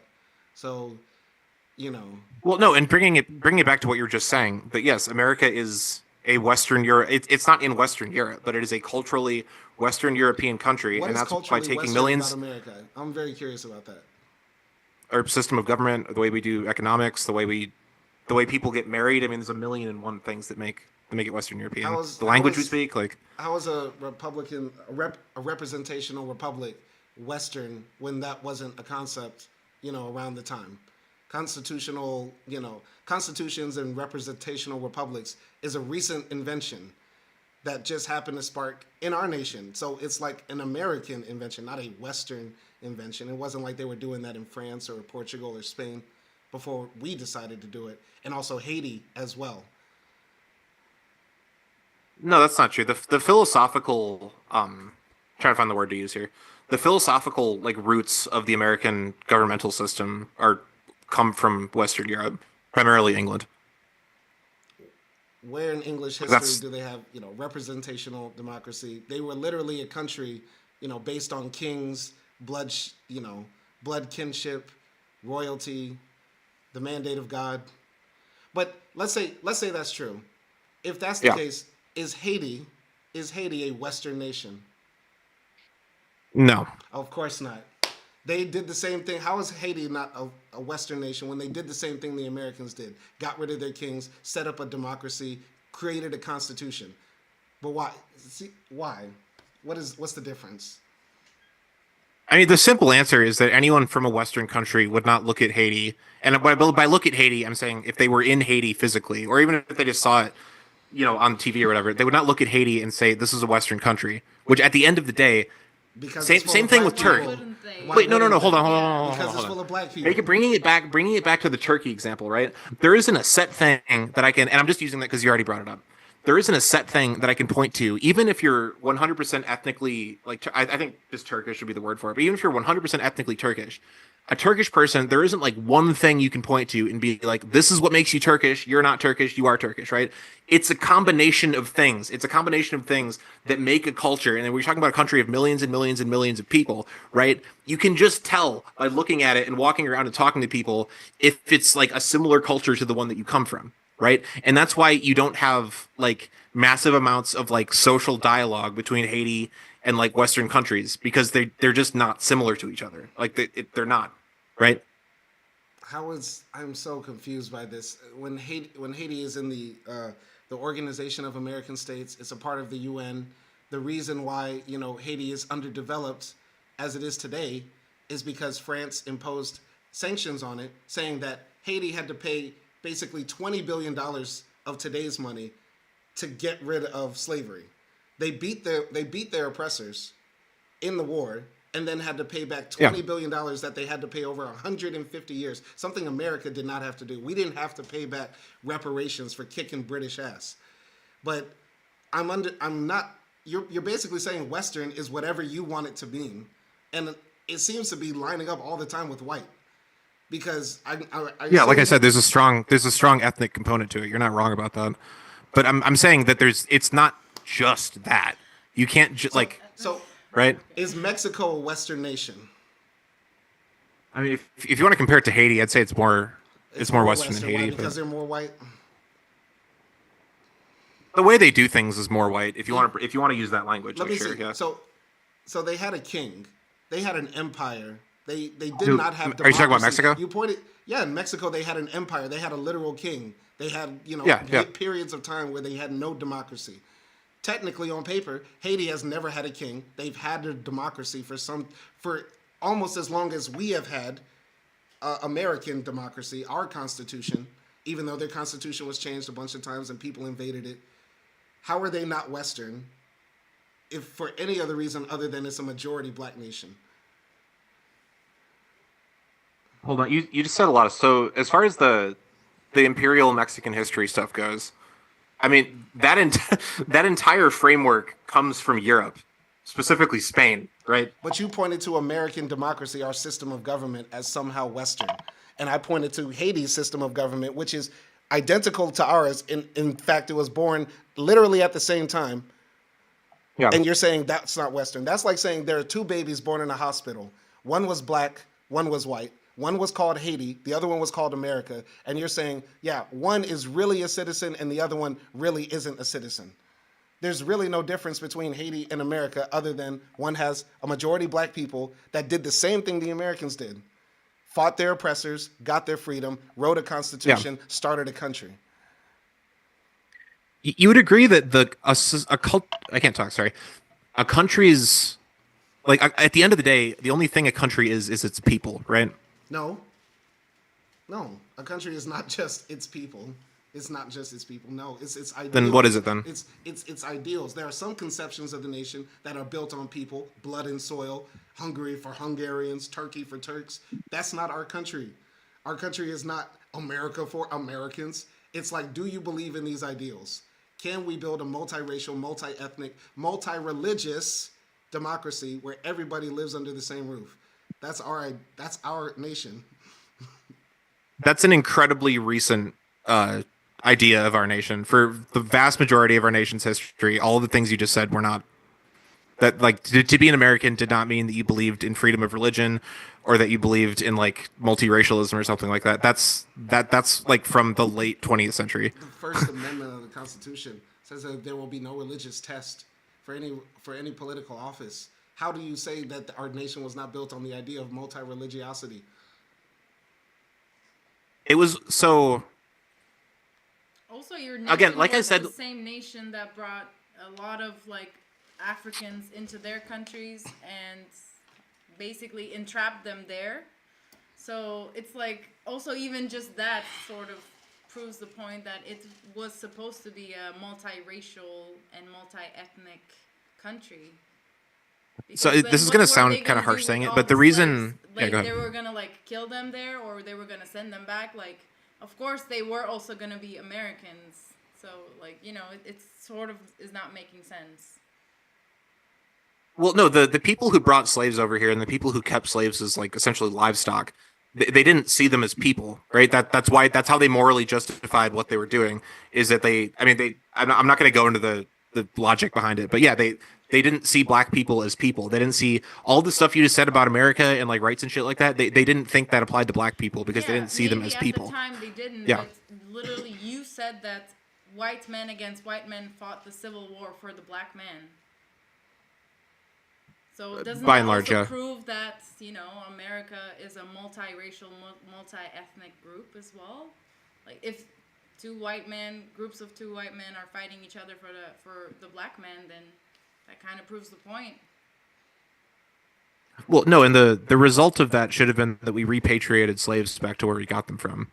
We can't just we couldn't just destroy like the entire idea of our country just because we made a mistake, right? That's why I started this whole entire conversation off by saying that the stupidest thing that white people have ever done was the transatlantic slave trade, right? Because it created this problem. like you see what I'm saying, right? That black people would not have had this problem if they lived in a country governed by black people. Just like white people wouldn't have had this problem if we didn't try to rearrange the country based on yeah. Tom. That was so ignorant. I can't. What's up? So we didn't get to this. So is Colombia a Western country or no? Is Colombia West? I don't know very much about Colombia, to be honest with you. I wouldn't So Just- they it- have it- yeah. They have European style I don't say it in English. Architecture. Architecture, yeah. Architecture. They're Catholic mostly. They have Western norms. They have similar language, culture to Spain, of course. Would you say they are Western culture? Kind of. Okay, so would you be okay with a lot of them coming to the U.S. because they have very similar cultures? People from Colombia. No. Why not? Well, like I said, first and foremost is a linguistic thing, but no, I mean, you can, if you walk around Colombia for a day and then you walk around the U.S. for a day, you will realize incredibly quickly that they're two completely different countries. So right? would you rather have 1 million? No, let's say that's too much. Let's say 100,000 Colombian immigrants, or 100,000 South Korean immigrants. If you had to pick. If I had to pick, yeah, I'll probably take the South Koreans. That's insane. But the Colombians a lot more. They're more similar culturally. Well, so wait, hold on. South Koreans are objectively per capita smarter than Americans are. You'd agree with me, right? I don't know. Depends. They might be. They make better technologies than we do. They score higher on tests than we do. They live longer than we do. There's so many metrics we can use on this. I don't know. I think if I were to talk to you or to some average American and an average South Korean, I don't think the average South Korean would come across wiser necessarily than the average American. I think that the South Koreans have a very strong institution, maybe because of culture or something, into education. So to the small percentage of the South Korean population, a very tiny percentage, they're able to use it to progress. The average person normally is not very smart in whatever country. Yeah, that's why I said on average. On average, a South Korean is going to be smarter than an American. Yeah. It doesn't mean there's plenty of stupid South Koreans and there's plenty of smart like incredibly high IQ Americans. That's not what I'm saying. So- I'm saying so that let's on say- average, and like the So- societies they built are a great example of that. That's Okay, so South would you Korean society. prefer- It looks the way that it does because of South Korean people. Yes. Would you prefer 100,000? Money, right? It's not because we spent billions of dollars rebuilding their country to just like one up the Russians and make communism look bad, like how we did West Germany. How we did West Germany, how we did South Korea, how we did Japan. We don't just try to shit on the communists by funding whatever we can to make them look bad and shitting on Cuba and Venezuela and all the other socialist nations, right? It's just because of American help had a part of it, but you can't. I mean, again, Haiti's a great example of this. We've sent so much fucking aid to Haiti over the past 100-some years, and like they didn't. We robbed their bank. We literally went to their nation, sent our military, and robbed their bank. We committed a bank robbery on Haiti. There's been there's been no country in human history that has been more pilfered and robbed and raped than Haiti. I think North Korea might give Haiti a run for their money, honestly. Wait. Would you Go ahead. would you prefer? So like you said, the South Koreans are like a bit more high IQ, right? Yeah, that's part of it. I also just like I'd like their culture better than I like Colombian culture, so I'd want them here. But yeah. Okay. So let's say, let me think. Let's say Nigeria, right? Yeah. There's parts of Nigeria where they're pretty much very cultured because of the colonialism. They're Christian, strong Christian, actually very strong Christian, very conservative, English, with a very big Western media influence, and so forth, right? So would you prefer 200,000 high IQ Nigerians or 10,000 very low IQ South Koreans?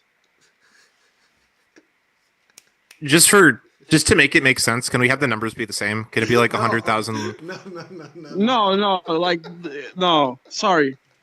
Well, no, because I started this off by saying that I don't support immigration in general. So to make it fair, could you say, would I support 100,000 high IQ Nigerians or 100,000 low IQ South Koreans? Is that fair?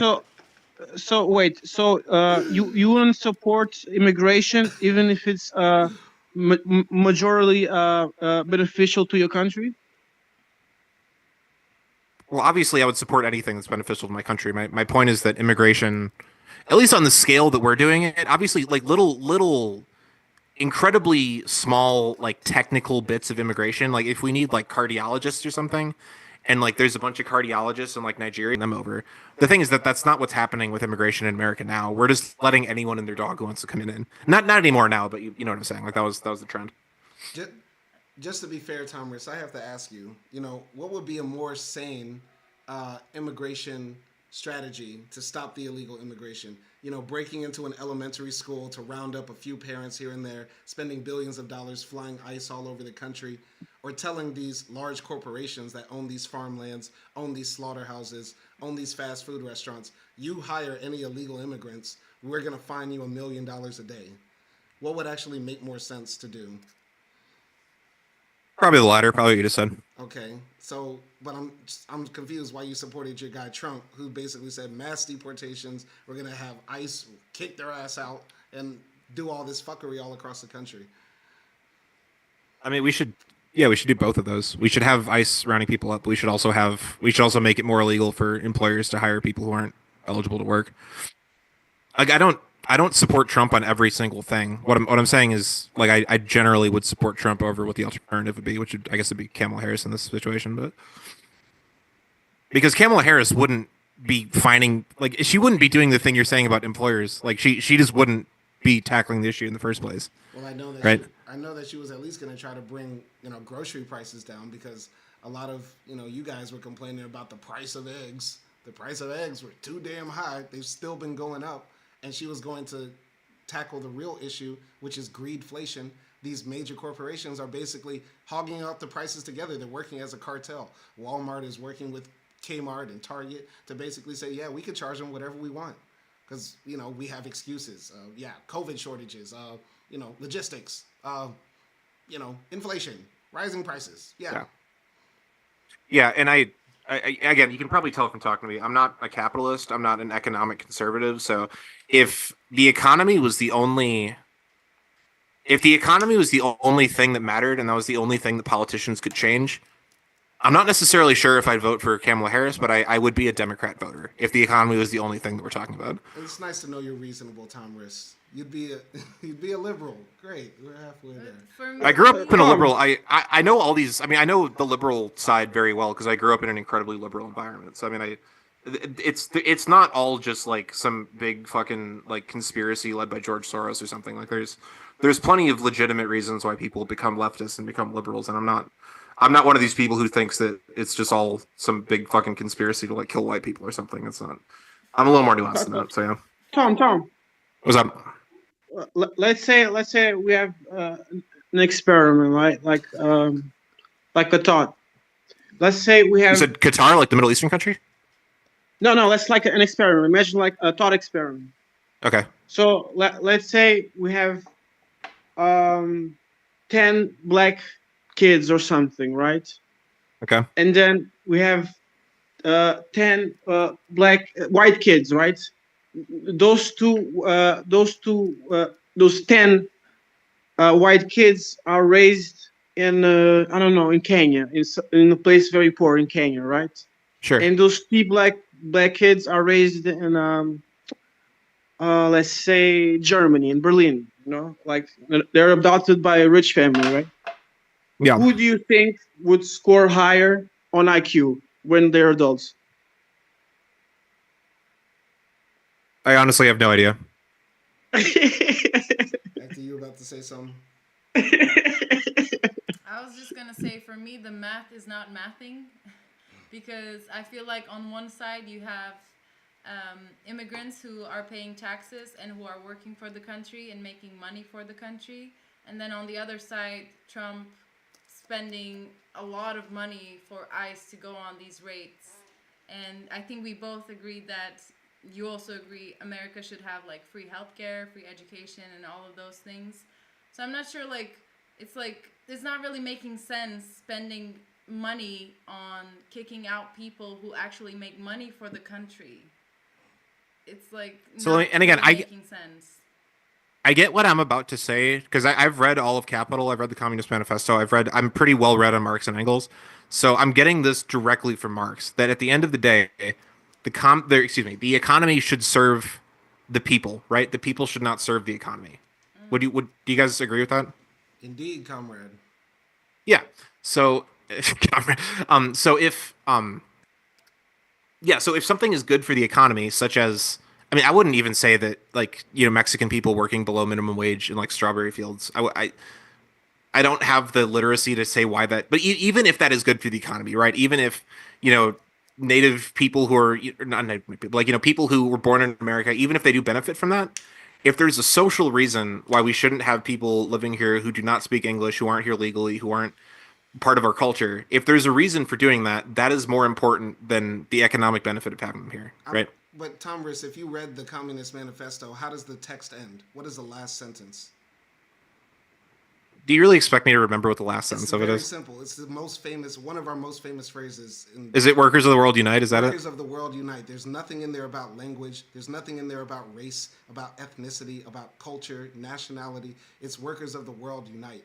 No, I agree. Karl Marx was fervently against nationalism. I agree. So I'm saying that what I'm saying about the people, what I'm saying about the economy serving people and people not serving the economy, that idea comes from Marxism. And I'm saying that itself is a good idea. I don't agree with everything Marx said. I agree with that specific thing. And I respect you for having how can I say this, an open mind or a nuanced opinion. I respect you. Even though I'm coming in hot on you, I respect you for at least having this conversation. But I'm just very confused on somebody who understands, at least the basic tenets of Marxism, how you still have this cultural nationalist edge to you.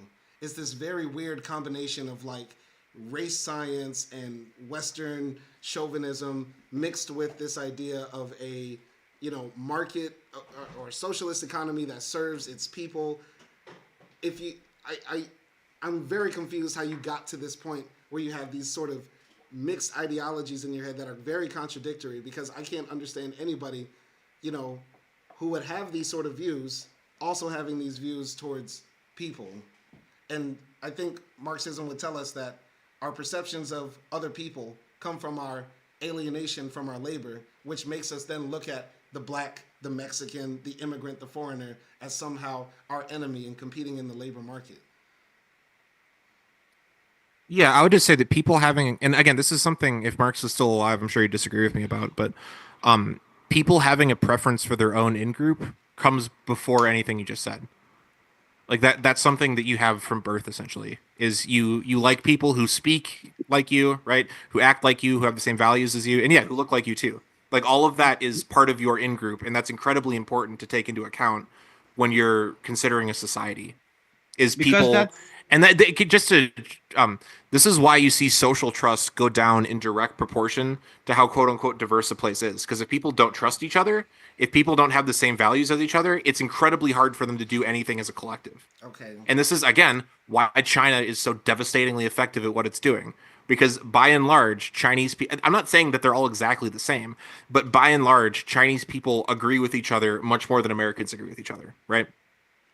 And that's because they're Han Chinese. I feel like I'm talking to Steve Bannon right now. Are you a What- big what- Steve you- Bannon you guy? think- Yeah, Steve Bannon has some. He's a guy. I don't really pay much attention to him. I've heard him say some moderately based stuff before, but I'm not like a fan or anything. Moderately based. All right. Moderately So you based, yes, think sir. like in-group preference is natural, right? Yes, sir. So would you agree that something natural, something being natural, being expressed, is something good, right? I mean, it's important to take into account for sure. Like, it's natural, and I'm sorry if this sounds like kind of a silly example, but like, it's natural for me to have to like take a piss every like 6 or 8 hours, right? So like, you have to That's make good. you have to, yeah, I know it's very good. So you have to make restrooms in public place like that. There isn't an ideological part of that. You have to have restrooms, otherwise, like people aren't going to be able to like stay in groups of people for long periods of time, right? It's the same Yeah. thing with in-group preferences. Is like it doesn't matter if you like it or if you don't like it. It's just a fact of life. Like it's how people are. Like people prefer their own Yeah. in-group, and that's constant across time. That's constant across cultures. That's constant across economic systems. Like that's But it's that's not. there. Whether you Yeah, like it or ma- you hate it, that's there. Yeah. It's not. So It's not so true. Wait, do wait, you know? hold on. Nelson, go ahead. But come on, man. Hold on. Wait. That's So- not true because in group, what you describe as your in group is subjective, and everybody can have a personal type of group that they ascribe to, and also have groups that are ascribed to them that they don't even want to be a part of. I didn't choose to be black. I didn't choose to be heterosexual, but those are my, parts of groups that I'm ascribed to be in, forced to be in. But I'm also a Muslim, and I might want to hang out with white Muslims more than I want to hang out with black Christians or black atheists. So in-group preferences are very, subjective. There can be a type of group that you want to be a part of more than a group that you are sort of forced and boxed into. Yeah, that you're not wrong. You're not wrong at all, actually. It's just that like the subjective thing that you're talking about for most Americans is already established. Like, if every American tomorrow converted to Islam and like started praying 5 times a day, and like, I mean, theoretically, if that happened, I would totally be in support of like just doing that. But like, that's not the page we're on as a country. The page we're on as a country is people already know who their in group is, and this is something that is like it's there whether you want to like whatever opinion you want to have on it, right? So what were you saying before about the in-group preference being natural? I'm sorry, I'm not trying to like get a gotcha. I didn't get the last part. That it was through time or something. No, yeah, it's just that it's natural, and if you want to if you want to have a cohesive society, you have to take that into account. That's what I'm saying. But would you say that immigration is natural or unnatural? I guess you could say it's. I mean, yeah, it's natural. I guess. Well, it's. People. That's kind of a weird. That's a. So, Go ahead. so like, do you know Here, which? I'll tell you what's natural. People, if I'm in a place where I'm persecuted, it's natural for me to want to go somewhere else. I'll meet you in the middle there. So you know which species of Homo sapiens we are, right? We are Homo sapiens sapiens. Right? I thought it was just Homo sapiens, but yeah, sure. Well, so do you know how long did Homo sapiens were nomads, immigrating from place to place? It was like up until, well, I mean, honestly, there's still cultures of people who are nomadic, but Yeah. I think the agricultural revolution and all that, I think it was like started like 10,000 years ago or something like that, right? Neolithic revolution was 10,000 years ago, correct? So we were immigrating, nomads, going from place to place before the Neolithic, from 250,000 years. So that's like 90 to 95% of human existence. You know how long it has been that there has been borders and like there has been nationalism, not borders, nationalism. Yeah, I'm pretty sure the Romans came up with like the first Nationalism. kind of nationalism. I couldn't tell, It's very recent.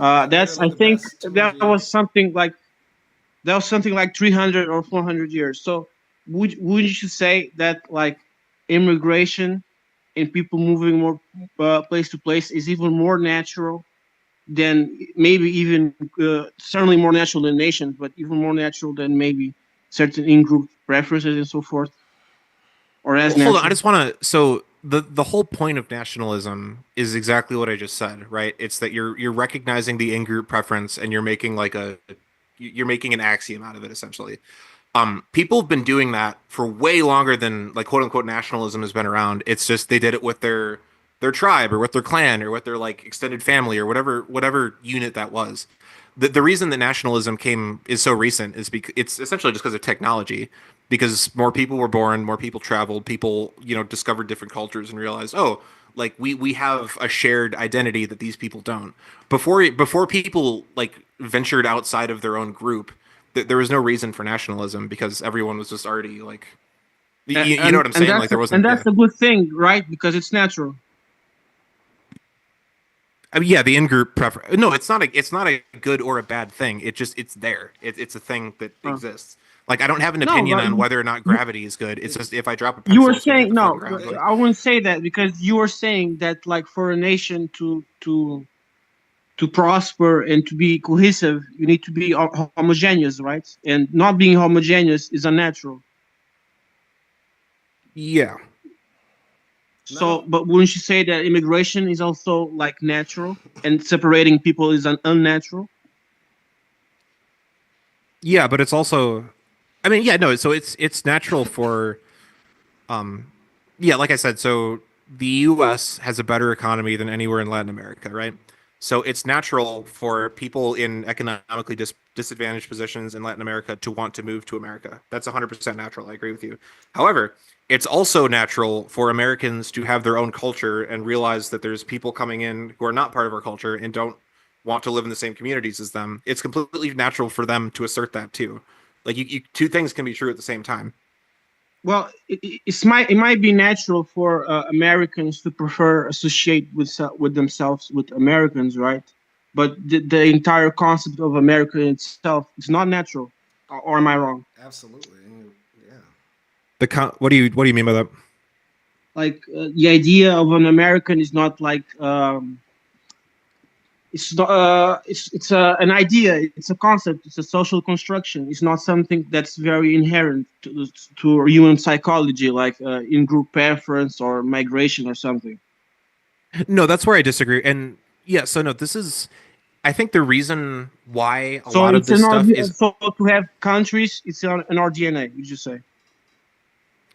Here, just let me say for a second. So sorry. No, you're good.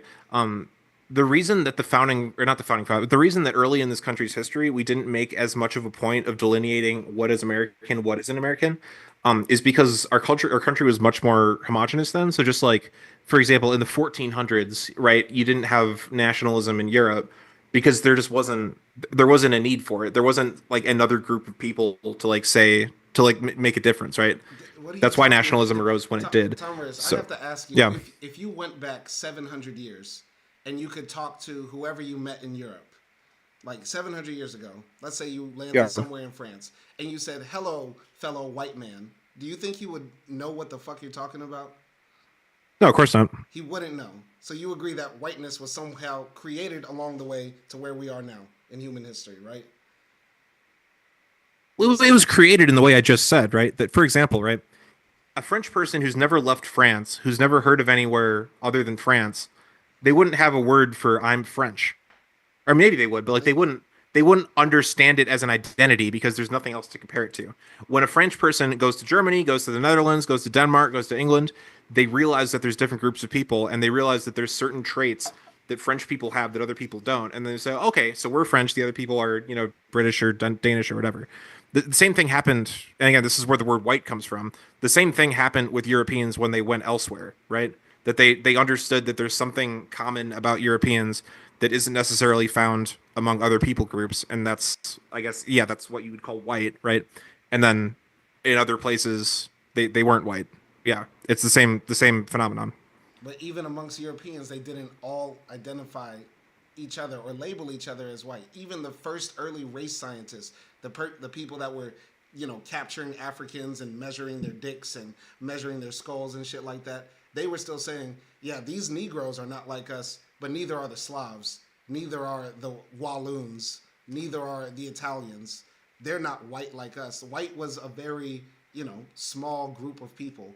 So I think when you're talking about, you know, in-group preference, the idea is very subjective because people could say our perspective now on what qualifies certain ascribed groups is very broad now compared to when it was created then. Yeah, no, it is subjective, but just because it's subjective doesn't mean it isn't valid. Right? Like, for example, if a city of, it doesn't matter how big the city is, if the people in that city, by and large, right, listen to punk rock music, it makes sense that the venues in that city have punk rock concerts because that's the subjective taste of the people in the city. If all of a sudden the venues in that city started having country music concerts and no one showed up, that's valid, and they should stop having country music concerts because the subjective preference of the people who live in that city is we prefer punk rock music. The same thing happens with like people groups, right? If we live in a place and we prefer our in-group, it doesn't have to like empirically make sense that we, you know, don't have certain characteristics as like the people down the road or whatever. But like at the end of the day, if we all have, generally speaking, a subjective understanding of what we are and what makes us us, even though that's not empirically like measurable, like you can't pull out a fucking ruler and like measure it, it still is valid and it still makes sense to take that into account when you're like building a society, right? But it wouldn't mean also, in your example, like punk rock is better than country music. No, and white people aren't better or worse than anyone else. We have our own culture. So would you say that Western culture is superior? I'm sorry, Nelson. What is this white culture? I'm trying to understand because I don't know, Tomris. You said you're from Walloon. You sound very American. I don't know if you've traveled abroad. Been in a lot of white places. I have yet to see white culture yet. What is it? I mean, yeah, it's by and large it's Western culture. They're not necessarily synonymous, but they're effectively can be considered synonymous. Yeah, I don't know if there's a white majority country that I wouldn't consider Western. I don't think there is one. I'm trying to think. Thomas, do you think Brazil. I'm white? I'm sorry? Do you think I am white? Yeah, you said you're Turkish, right? Yes. Yeah, hell yeah. So I'm white. Yeah, but I mean, if you ask George Washington, George,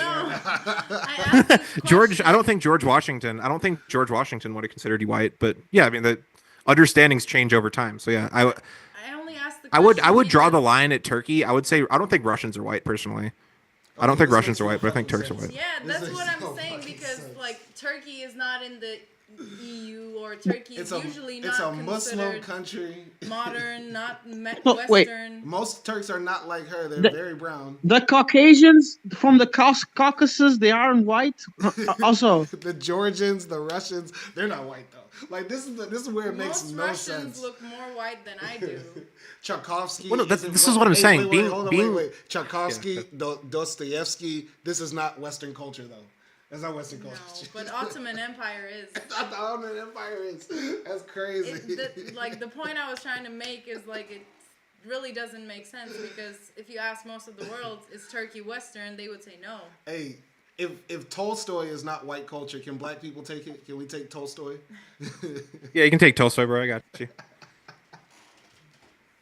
I've never read a fucking word of Tolstoy, so you can have him, dude. You consider Greeks? If you don't consider Russians like white, would you consider Asian Greeks from the Mediterranean white and the in Western?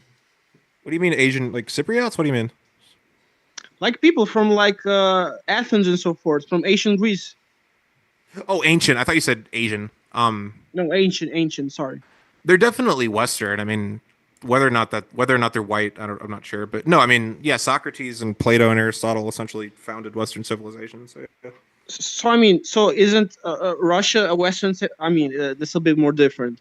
But would you say that at least Russia, like as massive, or most of it are influenced from ancient Greece and so forth, like even the Arabs also. They're influenced by ancient Greece. I mean, yeah, it's fucking Muslim culture has been heavily influenced by ancient Greece too. That doesn't mean like Muslims and are. I mean, back and forth, because like if I'm wrong, like weren't Muslims in Europe for like 800 years or 600 years or something? Yeah, Muslims have been in Europe for a while. Yeah. So are like we consider them Western? Some of them, yeah. Well, honestly, I don't really know, because when you say white Muslims, the first two examples I think of are Bosnians and Albanians, which I just can't really speak on. I don't know that much about either of those countries, so I'm not really sure. So somebody from Dagestan, from the Caucasian mountains, they aren't white. Dude, I don't know. Sorry. I know next to nothing about Dagestan, so honestly, I couldn't tell you. Tom Riss, just admit, man, the whole idea of like race and its concepts of Western and defining it by ethnicity doesn't make sense. Just admit that, man. You walked into that mine, it blew up on you. Just admit that, man. It's okay. You're among friends. It's okay. No, I know. I'm friendly with you guys. What I'm saying, it goes. I've already said everything I need to say. What do I need to clarify exactly? The fact that Russians aren't white, come on now. You know that just sounds silly. Russians are making a concerted effort to not be a part of Western civilization. I think we can both agree on that. Okay, So South Africans, they aren't white. You talking about white South Africans or what? White South Africans. I mean, they aren't part of Western culture, right? So Sure they aren't white. No, they are. They're part of Western culture. Tom, come on, bro. Come on, man. I'm trying to help you out. I'm on your side, man. I'm really trying to help you out. This sounds crazy. Like, Russians are not trying to be a part of Western. Have you met a Russian? All they do is talk about how they want to get into the EU. Like, what are you talking about? And You talk to different because you said you're in Hungary, right? We were literally with some Russians today. We hung out with some Russians today. Yeah. So the Russians, all the Russians I've talked to are Russians that like have immigrated to America. Right, so they're no, but what I'm saying is that it's not just Russian. Slavic culture in general. I respect Slavic culture, and it has massive, like, valid differences between Western culture. And I'll admit to you that Slavic countries like Poland, like Ukraine, like Latvia and Lithuania and all that, I agree with you. They're making an attempt to become more Western, and I respect that at the end of the day. What I'm saying is that I also respect. I'm sorry. Go ahead. Being white for you, it's like a cultural thing. Part of it is, yeah. So then I'm white. Part of it? I speak English. All I know is American culture. I know more about Herodotus than I do any African philosopher or historian. Is Simon a half Am white? I white? You're part white, yeah. Okay. Okay. See, come on, Tom Riss. Come on now. What about Slovenia or Slovakia? Do you think? Isn't Slovenia? That's where Slavoj Žižek is from, right? Yes. Oh, he loves Slavoj Žižek, but hates... Slavoj Žižek's my boy, dude. I like Slavoj Žižek. You are the most confusing man I've ever met, and I know Nelson Moreno. Nelson Moreno is my guy. He's confusing as hell, but you have topped him. The internet is insane. Yeah. There's more of us than this idea of, like, you know, right-leaning people like liking capitalism or something. That's fucking fake news, dude. Like, you don't need to be a fucking, like, free market capitalist, like, retard to understand, like, why you should be, like, a conservative, like, socially. And this is the thing. This is where I think, you know, we can build a bridge. You know what I mean? Because one of the interesting things about MAGA is that they are you know, closer to like the Occupy Wall Street, you know, challenge the billionaires. You know, a lot of the people that went for Trump were first Bernie bros. You get what I'm saying? Yeah. So Yeah. there's a lot of overlap there, but I think you guys, to be frank, are caught up in the culture war bullshit about transgenders, bathrooms, and abortion, and just, you know, also this race science stuff that you're alluding to. This culture war stuff is actually stopping y'all from being really fucking based and just being like, Luigi Mangione did the right thing. Yeah, Gaza is a genocide. Universal healthcare now. Free universal education tomorrow. But I feel like that's what I'm so confused why you're like stuck on this Western and ethnicity and, you know, homogeneity stuff, when it's like you're right there at like understanding, like, you know, it's us versus the bourgeoisie. It's the working class versus, you know, the owners of the means of production. But it's like, no, Western civilization, bro. And I'm like, what? Like, that's the weird thing. Well, yeah, because we don't know, and when I say we, I'm talking about like whatever in group you want to consider me a part of. We don't know who we are, and that's why all these things like abortion and like immigration and like homosexuality and all this stuff. This is why all of this stuff is popping up, because we don't know who we are. We don't know what's right, and we don't know what's wrong. And we're essentially, and again, when I say we, I'm talking like essentially about white people. We're ripping our own country apart because we don't know what it means to be an American. We just don't know. And that's my whole point, is that you can have the best economy in the world, you can have the best healthcare in the world, you can have a fucking $200 minimum wage. That's all great. At the end of the day, if you can't wake up in the morning and look at yourself in the mirror and know what you're looking at, know who you are, none of that shit fucking matters. Right? That's my whole point. So the white community is having psychosis, and we all have to suffer while y'all have this identity crisis. That's so annoying. That's the most annoying thing. But also, those are not the things that bring you together. Like, you know, we gave the example of Turkey. It's a homogenous country, but we also don't agree on those things as a society as well. And I would say you agree much more than Americans do. We agree on what? I would, and again, you obviously know more about Turkey than I do, but I would guess that you Turks are on a much similar page than Americans are with each other. No, we still have the left and the right, and, you know, Kurdish people, the Syrians. That's exactly what I was hoping you were going to say. The difference between Kurds and Turks is a national separation. Like that makes sense why they don't agree with each other, because they have completely different cultures. Like that's exactly what I'm saying. We don't have completely different cultures. We have differences, yes, but we have been living under the same roof, and I consider all of them like, you know, fellow citizens, basically. I mean, do you think that if Turkey like overnight became like an economic powerhouse, right? Like more prosperous than like China or something, you would agree with me then the Kurds and Turks would still be fighting with each other, right? No, I don't think they would be fighting each other if there's like this Really? economic prosperity. I disagree. Why And would I they think you fight can each point to Kurds forming their own communities in like Syria and in Iraq and in Iran, and I think there's some in Afghanistan too, if I'm not mistaken. Like the reason that in all of those, and in Turkey too, obviously, the reason that Kurds like form their own communities and like have their own political alliances and like have their own ways of doing things, it's because of what I'm saying. It's because Kurds have their own in group, and that's valid, and they're happier and trust each other the most, or not trust each other. They're happier and they feel the best, for lack of a better word, when they have their own way of doing things, right? And that's why Kurds don't. I'm not saying all Kurds. I'm sure there's plenty of Kurds that are pro-Turkish or whatever. But that's why, like the PKK and stuff like that, for example, that's why they dislike Turkey so much, because they see Turkey as in like taking away from Kurdish culture or turning Kurdish culture into something they don't want it to be. And that's what I see like leftism and stuff like that doing to America, is that like, yeah, like I don't want to live in a country where being an American just doesn't mean anything. Like I want it to mean something. It does mean something though. But also, I just want to say, like, yeah, I'm not saying like there should be terrorism. Of course, there shouldn't be. That's not the solution.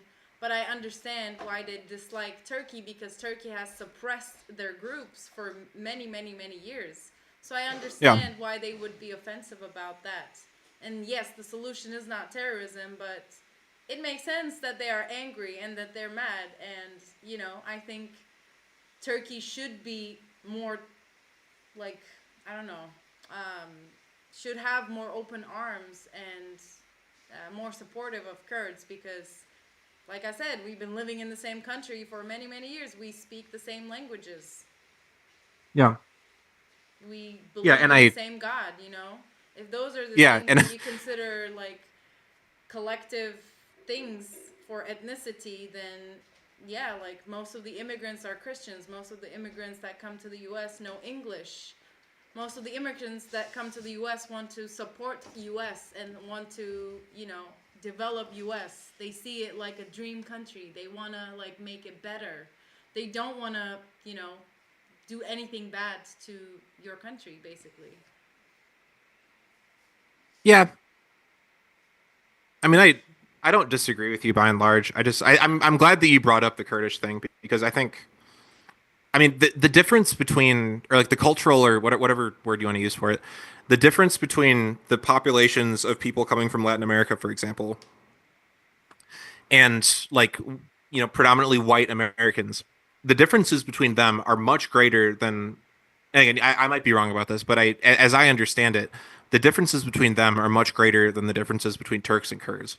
That's insane. As I understand That's it. insane. That's the craziest thing you've said today, bro. Everything's going crazy. Wait, that Mexicans and Americans are more different than Turks and Kurds are? Is that what you're objecting to? You're saying like the Turks and Kurds are more similar than us and Latin Americans? Like Mexicans are that different from us in the U.S.? Yeah, Mexico has a completely different culture, and I respect it, and I think there's benefits to it. But at the same time, I don't want it to get conflated into American culture. Like, I want it to stay in Mexico. That's my whole point. But also, like, if you think about it, let's say the Kurdish people in Turkey, they dislike the Turks or they have PKK and all this stuff. But the immigrants that come to the U.S. don't dislike U.S. They don't have terrorist groups against U.S., and all they want to do is like be Americans. That's not well. They do want to be Americans. I agree with you about that.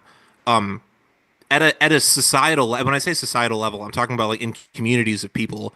There absolutely are massive problems that arise when you have like for example, half of a city being like Mexican and half of a city being American, and like that problem is because they don't see eye to eye on a lot of stuff, and there's problems because of that.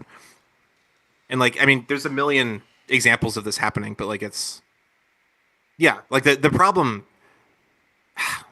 Yeah, I've said my part. Are you tired, man? You just want to log off?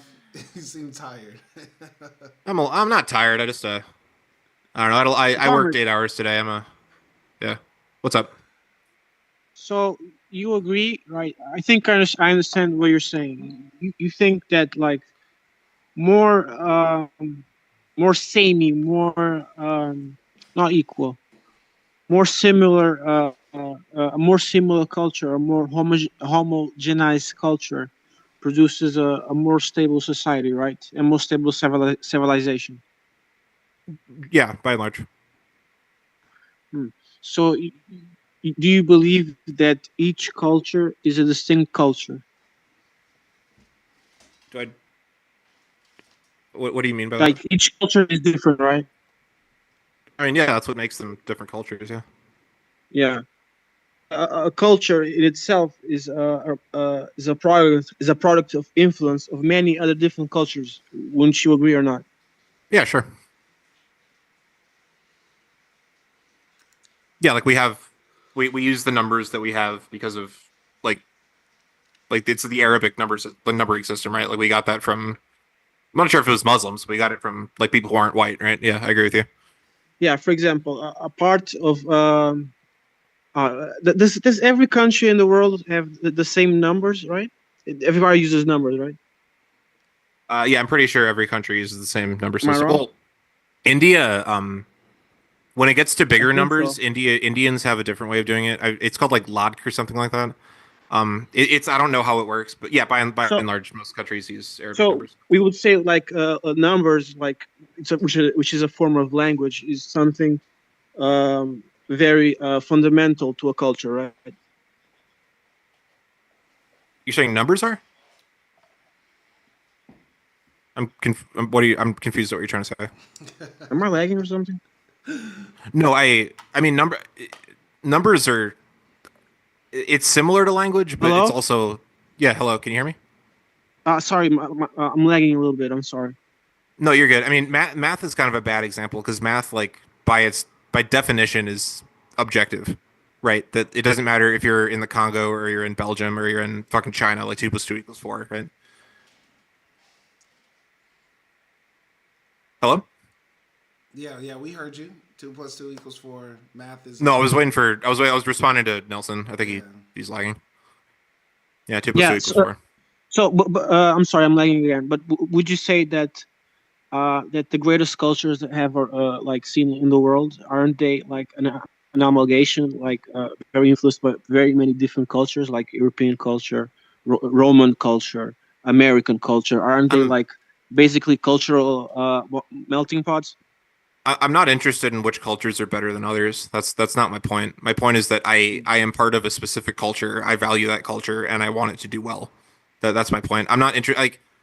Like I said before, like Chinese people and Koreans and Japanese, like they're better at a lot of stuff than like white people are. And like that doesn't. I guess they're better in that regard, but like that doesn't mean I want to fucking move to China. That like you know what I mean? Like yeah, but like the Asians, they aren't like their ethnicity isn't totally tied to the culture. There's many different cultures there. Like the Chinese had a very different culture than the Japanese, and then when the Chinese invaded the Japanese absorbed many parts of the Chinese cultures and so forth. Like a Japanese culture isn't like this stable, static thing throughout time. It's a thing that changes its influence throughout time. The opposite. yeah, I know. I agree with you. It just that doesn't. Sorry, there's a car going by. So where's the homogeneity? Where's the same thing? Where is it? What do you mean? So you're saying like cultures are always influenced by other cultures. I agree with you. It's just that doesn't mean that we need to completely like in a relatively short period of time completely change our culture by completely like altering the people who are part of our country. That's so you believe that Mexicans have such a different culture than Americans that if they got in or something, American culture would be changed forever.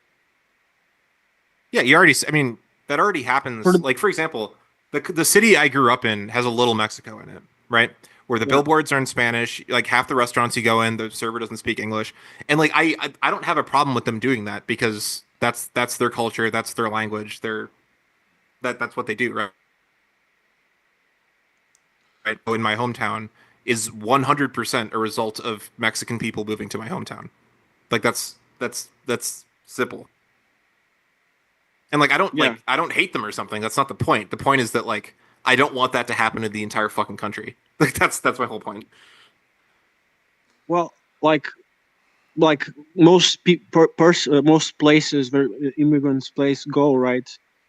They form the little places because they have the same language and so forth. But within time, they assimilate and disperse like genetically and so forth to the place, right? Yeah, but that doesn't mean they assimilate. That means that they. I mean, it's a two-way thing, right? That the Mexicans who move here over time, yeah, like for example, a Mexican couple who moves to America that doesn't speak English, if they have kids here, the kids will speak English. I agree with you. So the people who live here, like after they've been here, they become more American. But the other way around is true too, that their environment becomes more Mexican because of the people living there. Like it's so you think common sense. Like Mexico would how do you say would make it worse, American culture? I'm not saying it would make it worse. It would make it less American, yeah.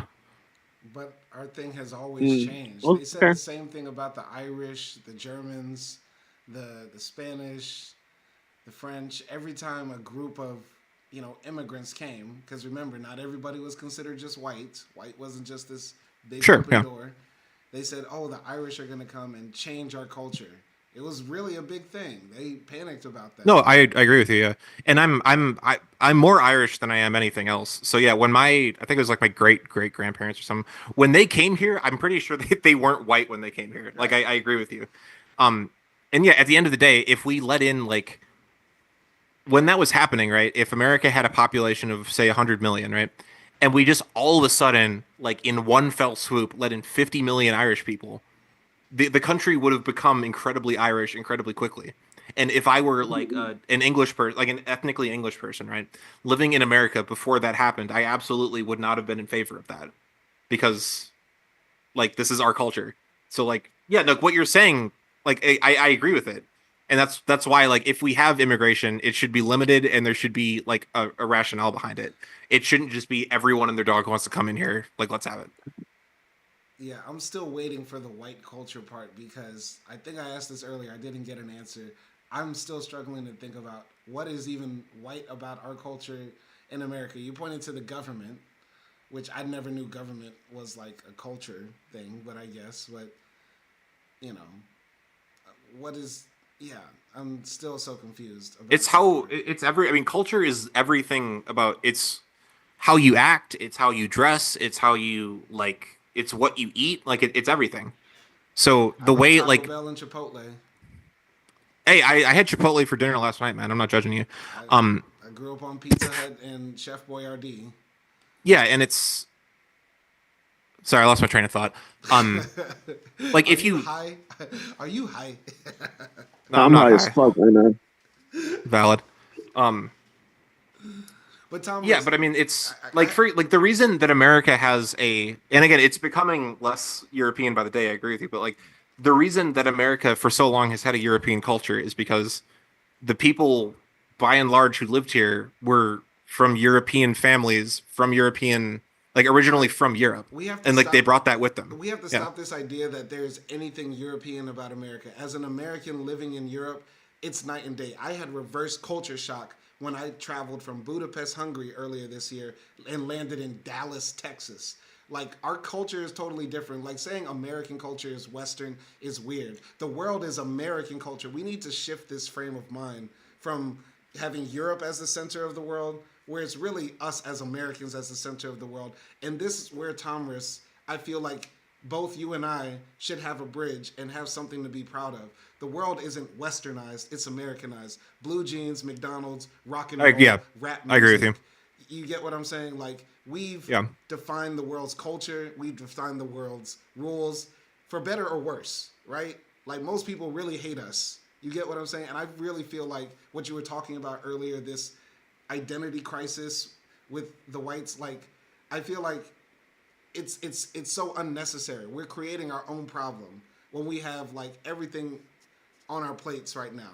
The richest, most powerful, but it's getting fucked up because we're just like let's just, you know, send the reality TV show star in there and see what happens. Like what the fuck are we doing? You get what I'm saying? I mean, kind of, yeah, but like the thing I was talking about where we don't know who we are and we don't know who our values are, like it's not just things like homosexuality and abortion. It's things like that's why, in my opinion, like white people like by the tens of thousands are like taking fentanyl and killing themselves, right? Because they don't have a reason not to, because they don't know who they are, essentially, right? Like that's what I'm talking about, and no amount of money can fix that. Like, you can give someone $2 million a year if they don't have a reason to do good for themselves. Right, they're just gonna fucking die. It doesn't matter. Yeah. Comrade, it's not about an identity crisis. It's because of NAFTA. It's because all those jobs did go to foreign countries and foreign places, and now our wages have not kept up with inflation.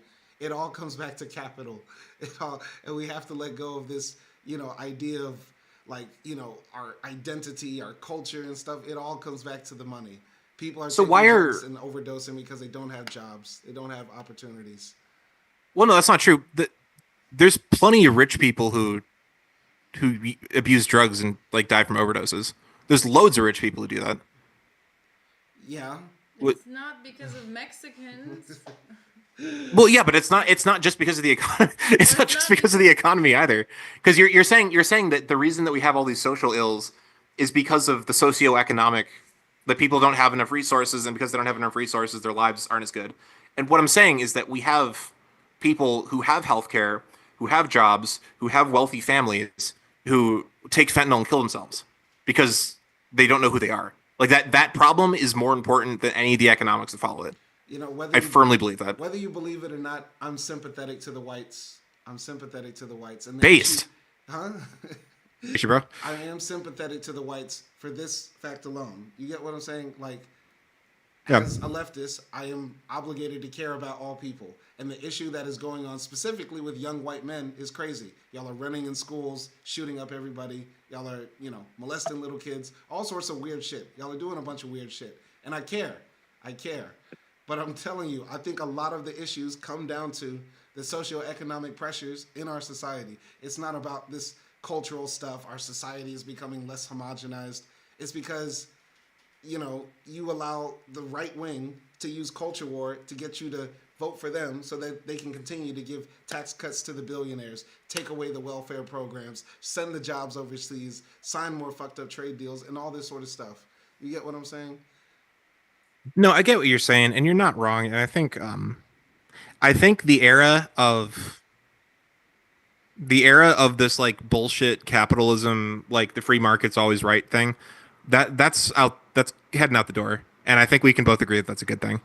And I think the people, like, I'm not saying I'm like a fucking prototype or something, but I think the idea that we have a culture and we need to protect that, and that means something, that's not tied to capitalism. That's not tied to like right-wing economics.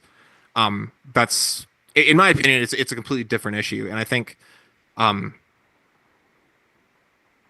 yeah, I mean, I think we can get rid of capitalism without having to, but it's not just getting having rid of to disregard. It's not just getting rid of capitalism. It's also going back to like what, you know, the founding of our nation was about, the getting rid of the idea of blood and soil. Because even like going back to what you said, you know, our nation wasn't built on that. The idea was supposed to be a multiracial democracy. At the very least, it was supposed to be a pan-European project. The Germans and the French that hated each other back in the old continent were able to come here and kill the Indian together and enslave black people together. At the very least, white men were on one page that the idea was we're all going to get along here. And the struggle of America has been expanding the circle of how many people can get along in the circle. So I think, you know, I hope we can also get rid of the idea of the blood and soil part that I think you're trying to advocate for, as also we're getting rid of the, you know, bad shit of capitalism. You get what I'm saying? Yeah, kind of. I mean, yeah, it's, I think with what you said with the circle getting bigger, do you think is there any point where the circle like can't get any bigger? Okay. Because here, for example, right, even with what you just said, the country, I mean, if you're going by the Naturalization Act of 1790, the country was made for and by the benefit of like land-owning white men of good character. Meaning that if you're a land-owning white man of bad character, right, if you were just like an asshole and like the government knew that, they didn't want you anywhere near America, right? Like you weren't part of the circle. And that's kind of the whole point, is that like there needs to be like a criteria of like, we can't just keep making the circle bigger and bigger and bigger and bigger. Like there needs to be a metric of like that you need to do this, that, and the third in order to be an American. And I'll even cede this much, which I know is going to sound crazy considering what I said earlier. That doesn't necessarily have to have anything to do with ethnicity, but it needs to be something. Like there needs to be a qualifier. Why are the ideals not a good enough qualifier to say you believe in something, you hold this to be true? Why is that not good enough? Why does it, I mean, do you want it to be language? I'd be fine at the very least saying, you know, all right, sure, English is a national language. Everybody's welcome. Just please speak English. If that's really what it is, then okay. But I don't think we have to tie it to Western, bro, or whatever. You would be surprised how many millions of people on the left in America do not agree with you about that. Who think that like it's completely acceptable for millions and millions of people to come here and not even like make an attempt to speak English. Right. And yeah, I can understand. And like that's annoying. Yeah, that's very annoying. Yeah. And that's, I mean, yeah, bro. I mean, it's that same logic of like we need to have a standard of like you need to speak the language of our institutions and of our society in order to live here. It's that same thinking that comes down to like what I've been talking about. I mean, if that's all it is at the end of the day, you just want people to come here and speak English, fine, let's do that. I think that's generally okay. Generally, it's not it's not even my ideal, but whatever. I'd be okay with that if at the very least we can get rid of this idea that our nation has to be bounded by some inherent quality rather than qualities that we can aspire to or attain. Yeah. I mean, I think your inherent qualities, I mean, they largely inform what you aspire to be, right? Like I'm tall because inherently I have genes that make me tall, right? And it's the same thing with like damn near anything else about you, like, right? Yeah, sure. I mean, you're tall. So- And that, Yeah. I mean, yeah, sure. Your height will affect your life. It is an inherent quality about you, and it could change different things. But there shouldn't be a height requirement for our nationality. That's what I'm trying to say. Yeah, that wasn't the best example. Yeah, but I get what you're. Yeah. I don't believe in that. I don't believe that people have inherent qualities other than just being able to function and be conscious and sentient that dictate what they can and can't do in life. And I hope you don't think that too. But I think somebody can reasonably assume that maybe you would think, because you mentioned IQ and stuff earlier, that there are certain groups of people with lower IQs and more capacity for intelligent creations and things like that. I mean, that's a fact, yeah. Okay. All right. So Tom, can I go? Tom, can I? Yeah, what's up? Tom. So let's say, would you agree that northern white cultures are technologically superior than like the southern darker skinned cultures? No, I don't think white culture is superior. No, technologically. Like, are you terms of asking if we have better technology than like Latin in America terms does? of innovation, in terms of medicine, and so forth. I mean, I guess, yeah. Yeah, it's true. Yeah. So why do you think that is? Why do I think that Western, like northern countries have better technology than southern ones? Yeah, why those people, quote unquote people, right, have managed to like produce like such great like architecture, science, and stuff, and the others didn't. The same reason any country does anything, because of the people living there. Yeah, but why? What is it about the people in there that one made it and the other didn't? We need Akdi on our side. They want you. I mean, I can't. They one made it when the other didn't. I mean, there's a million and one different reasons why that could be, but yeah, at the end of the day, the people of one country did one thing, the people of another country did another thing. Like that's common sense. But like, why like an entire hemisphere did one thing but the other didn't? Like, yeah. So what's the reason? There's loads of reasons. I mean, I've already said all of them over the course of this conversation. Like some of it. What's like top 3 main reasons? Top 3 main reasons why the northern part of America, of the American continent, is doing better technologically than the southern part. Yeah, like not only that, you can say European in Africa, Asians like in East Asian or something like that.